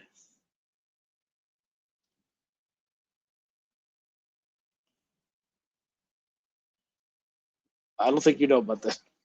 I'm pretty sure that you would not be able to guess what he said. I'm pretty sure because it's pretty creative. So anyway, yeah, because it's not based on anything real. It's literally like he's just being funny. Although there were people in the comments are like, "Was he serious? Do I need to do that?" It's like, no. And they're like, "Are you sure?" I'm like, "Well, maybe you should, just in case. You never know. Just in case, just to be safe." Duncan and Kerp or Duncan on? Oh, it was Kerp. It was Kerp on Danny Jones. yesterday.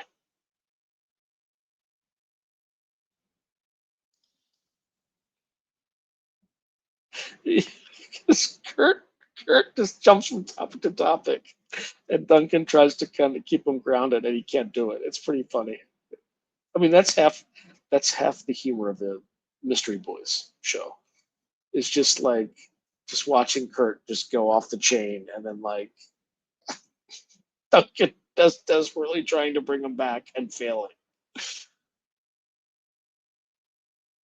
Yes, the August. Yeah, so you know what I'm talking about. You know what I'm talking about. The August 21st thing. Yeah, that's the Trussell interview. Yeah. You also might be highly offended. So just trigger warning on that one. In fact, I haven't used that in a while, have I? So just before you watch it, and you get when he starts talking about the 21st of August. Trigger warning. Okay, just to be safe. Just to be safe.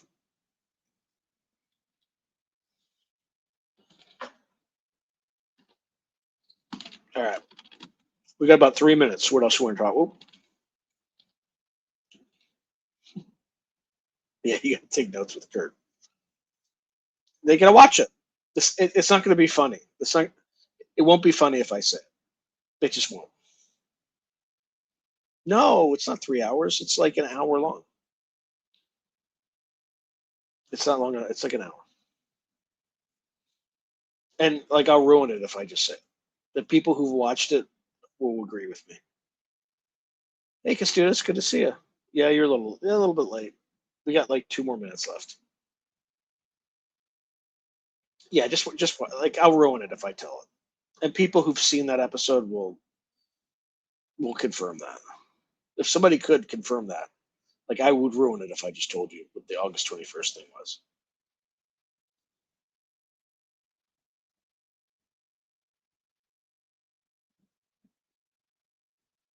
Okay.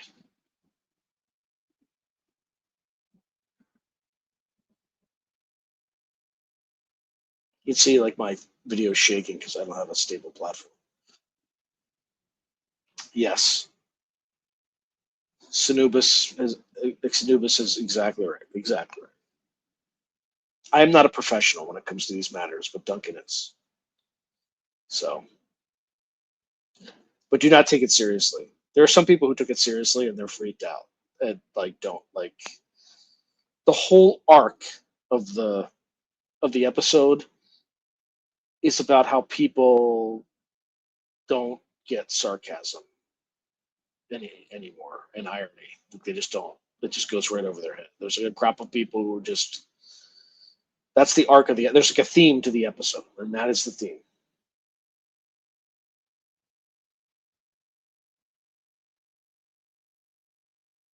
Oh, I don't know. Not that I know of.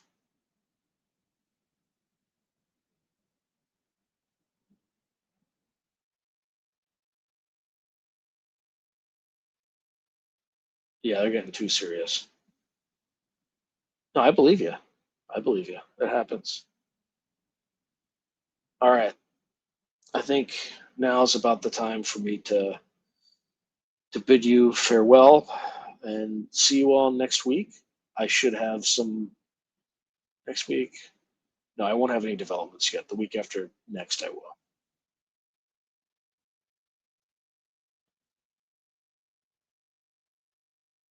But you have to have a sense of humor. Otherwise, someone who's been in the military, like you'll drive yourself insane if you can't laugh about things. Laughter is its own opposite, by the way, in like chaos magic. So, not that I know anything about chaos magic. I'm regurgitating what Peter Carroll wrote in his book. Yeah, you're always free to ask me, even crazy stuff, because I don't know. I literally don't know. Yeah, it's very coarse humor, so that's why the trigger warning. It's very coarse humor. Oh, I haven't been messing with it.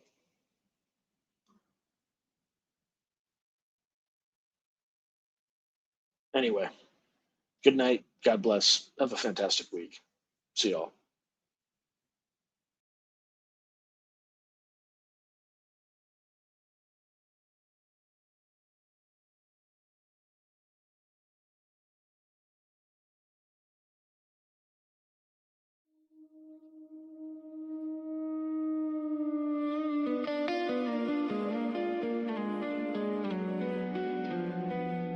Awake, rise, break free from dead lies.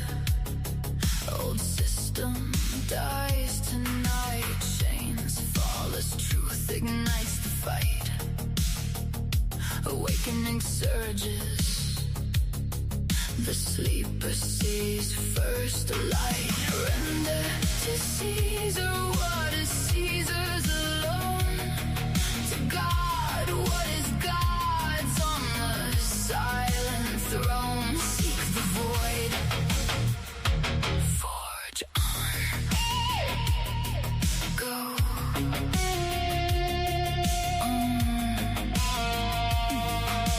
Shatter now. Old cage cracks and breaks. Consensus lies dissolve. Welcome the unknown. Let fear resolve.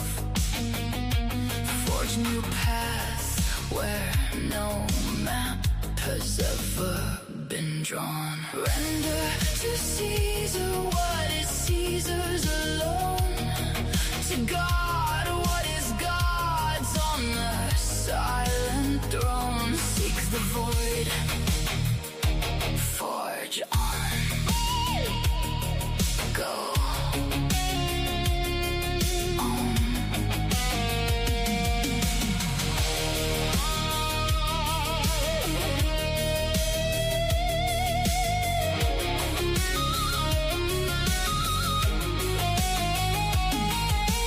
Silence.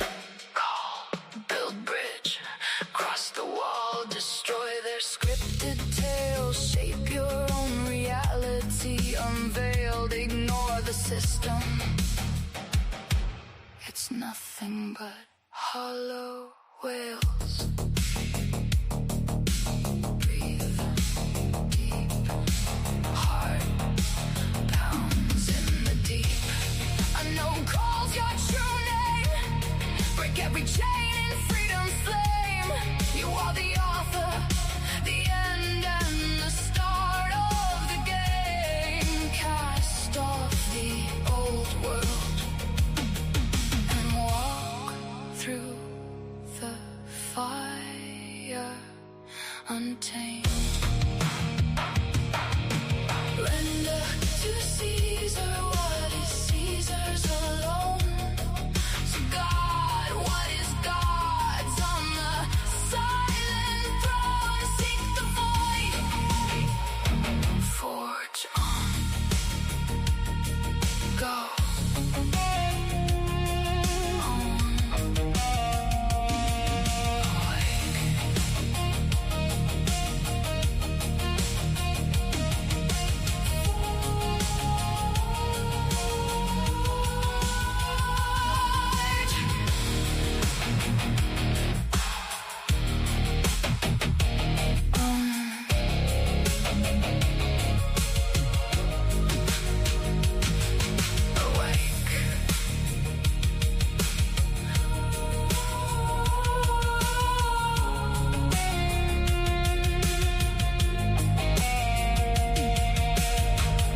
Forge.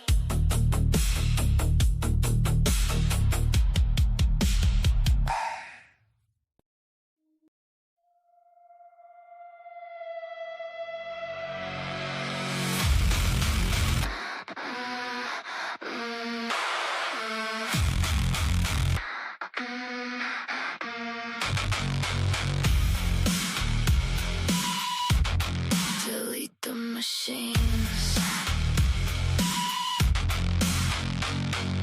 Ticks in the tall grass, poison in the vein. Lab-born fever dreams riding on the rain. They called it a pandemic, locked the world in chains, while the suits kept counting, stacking up their gains. Psychological sterilization. realization numbing out the fire. Screens and silent signals killing young desire. Birth rates crashing, spirits in decline. A quiet war on bloodlines, one injection at a time. Bubbles popping, hyperinflation breath. Empty shells and broken dreams dancing with death. Wars in Ukraine, fires over Iran. Feeding the machine with the blood of every man. Rise up before the silence wins. Delete the machine, let the nightmare end. Total control is choking out your dreams. Rise up, tear apart the seams.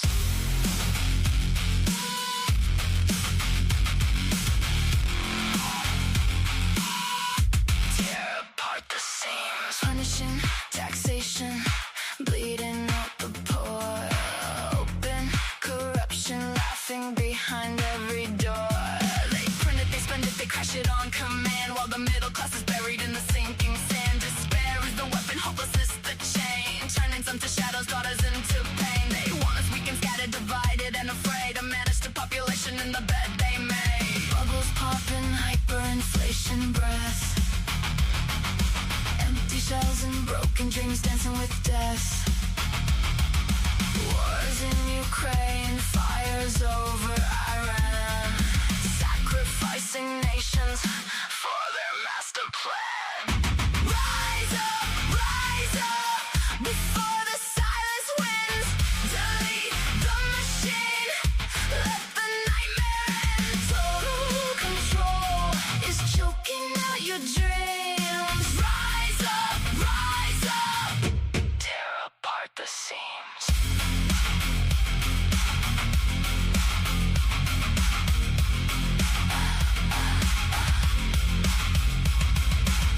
They own the banks, they own the wars.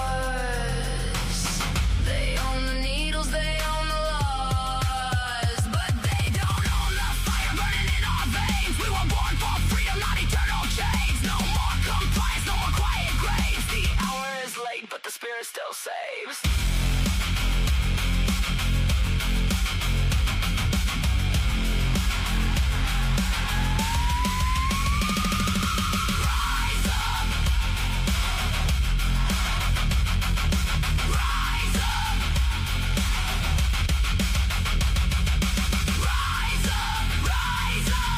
Let the whole world hear.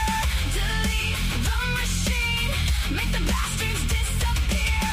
Before the total control mechanism kills the light. We rise up into the fight. Delete the machines. Delete the machines. Before it suffocates your dreams.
of folly paint the ashen skies. Disintegration pulls at every thread. Destruction howls where the living tread. Yet through the smoke, a silent feather falls and now cuts the darkness, answering the call. Born from the thunder god's splitting head, armored in wisdom, no fear, no dread. Ode to Athena, goddess of the wise owls overhead. Bring the signs we prize. Synchronicities dance in the midnight hour. Communication through the veil, your sacred power. Once for the past, twice for what will be.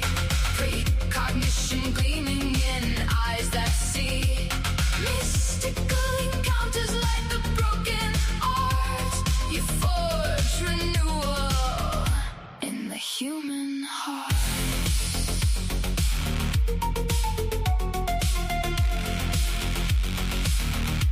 In the human heart.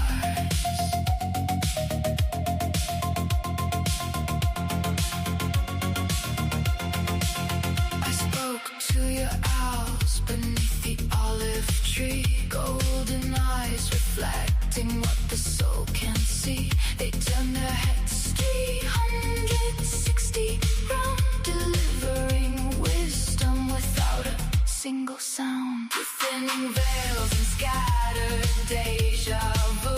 Your messages arrive, precise, uncanny, true.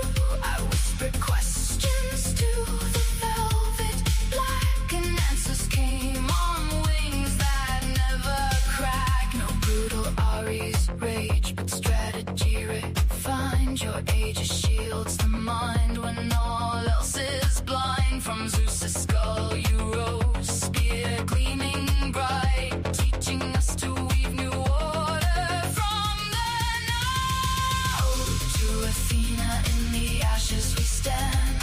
Owls flying low across this blighted land, delivering wisdom that the ancients knew. Renewal rising as we listen to you.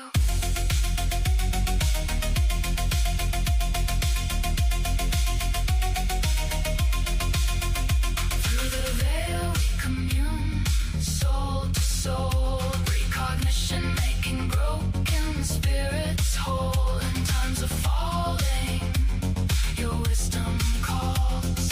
Athena, guide us as the new world dawns. Hoot softly now, the veil is thin. Ode to Athena, let renewal begin.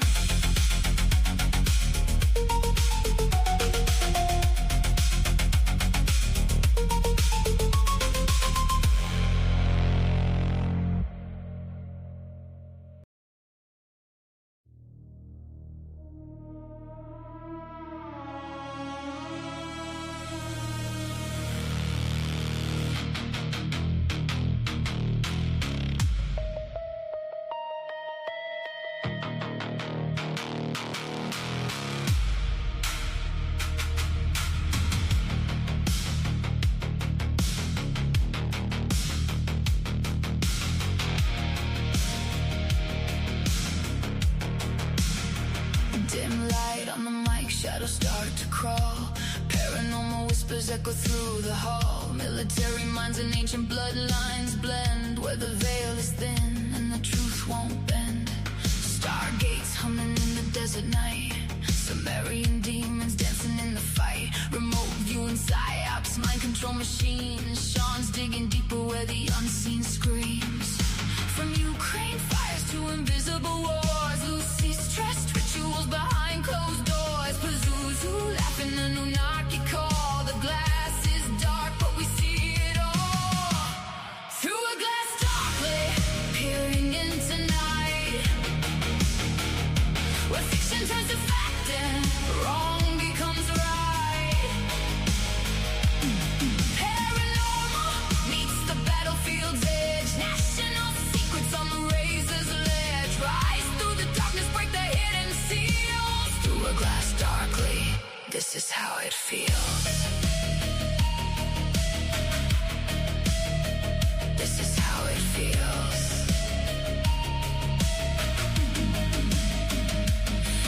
Interviews with warriors who walk the line. Remote influences twisting space and time. Dragon bloodlines, hauntologies, games. Skinwalker shadows calling out your name. Geopolitics twisted with the occult thread.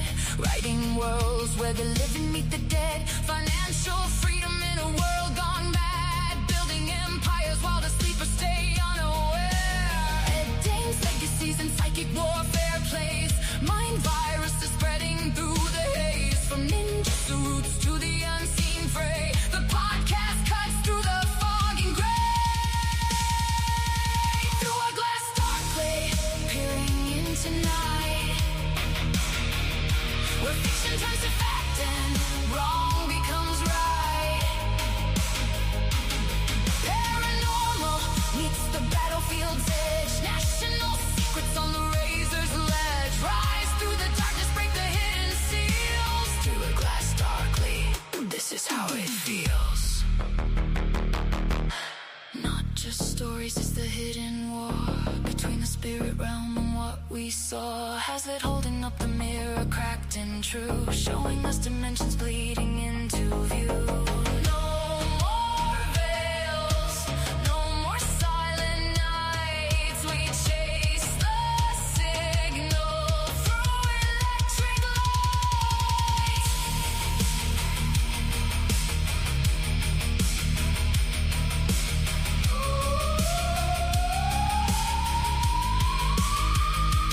Through a glass darkly, we refuse to kneel, chasing demon secrets and the real. From military fiction to the cosmic wheel, the truth is stranger than the tales we feel. Through a glass darkly, lift the veil, ignite. Through a glass darkly, step into the light.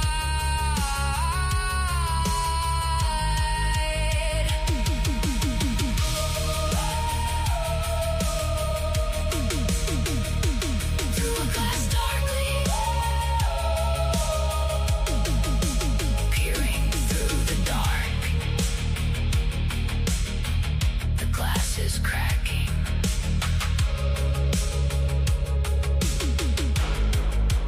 Let the truth spark.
She's dancing in the field, and the sun is in her eyes. Thousands are one in her eyes. So she stumbles through the field. She can't see, though she tries. Should've worn her pennant. Now she stumbles. Now she cries.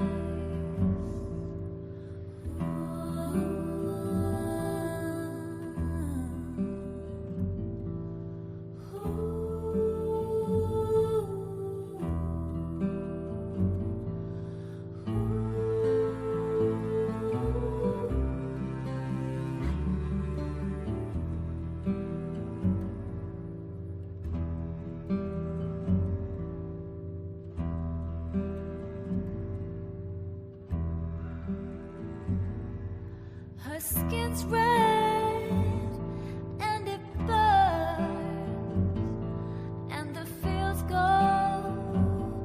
on for miles.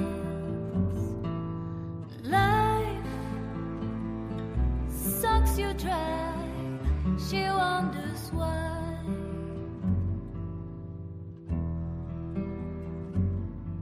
Wonders why.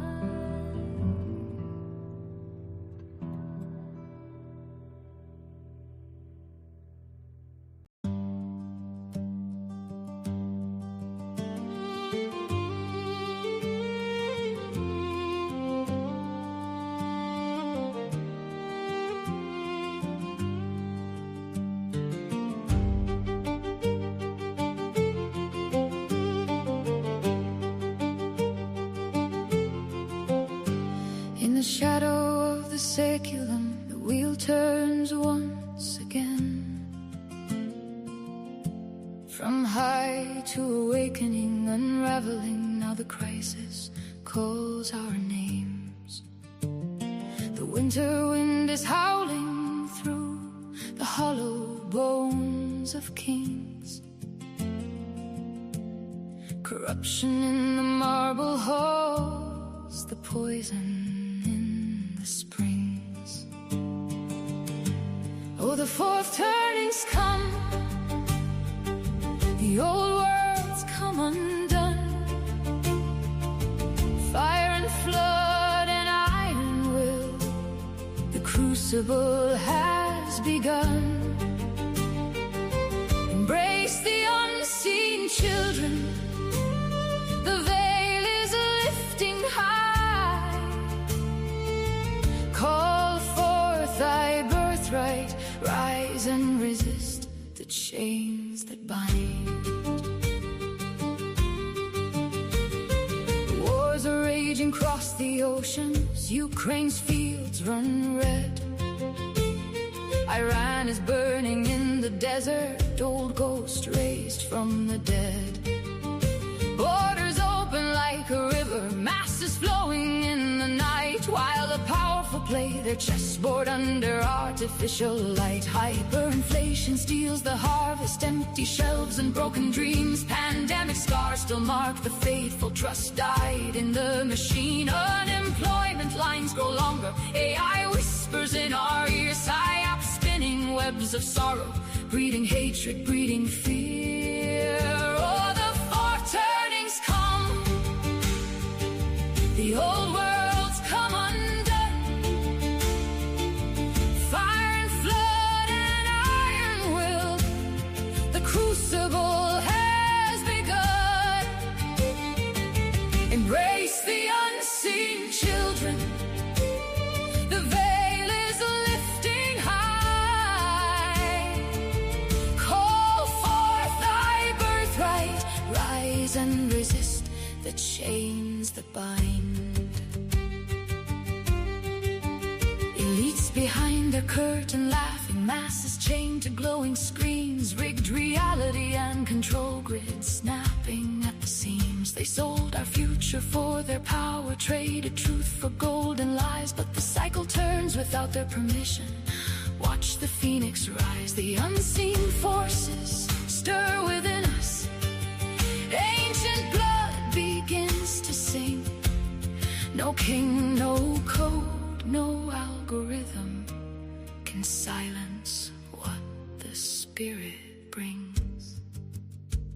When the winter breaks the strongest oak, the acorn finds its way through the ashes of the fallen age, a new and freer day.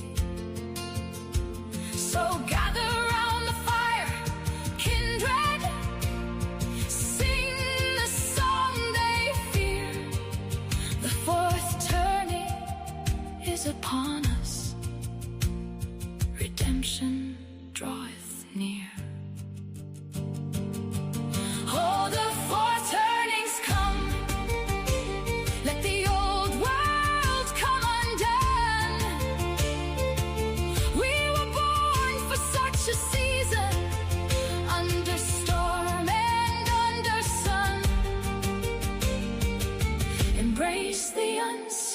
brothers.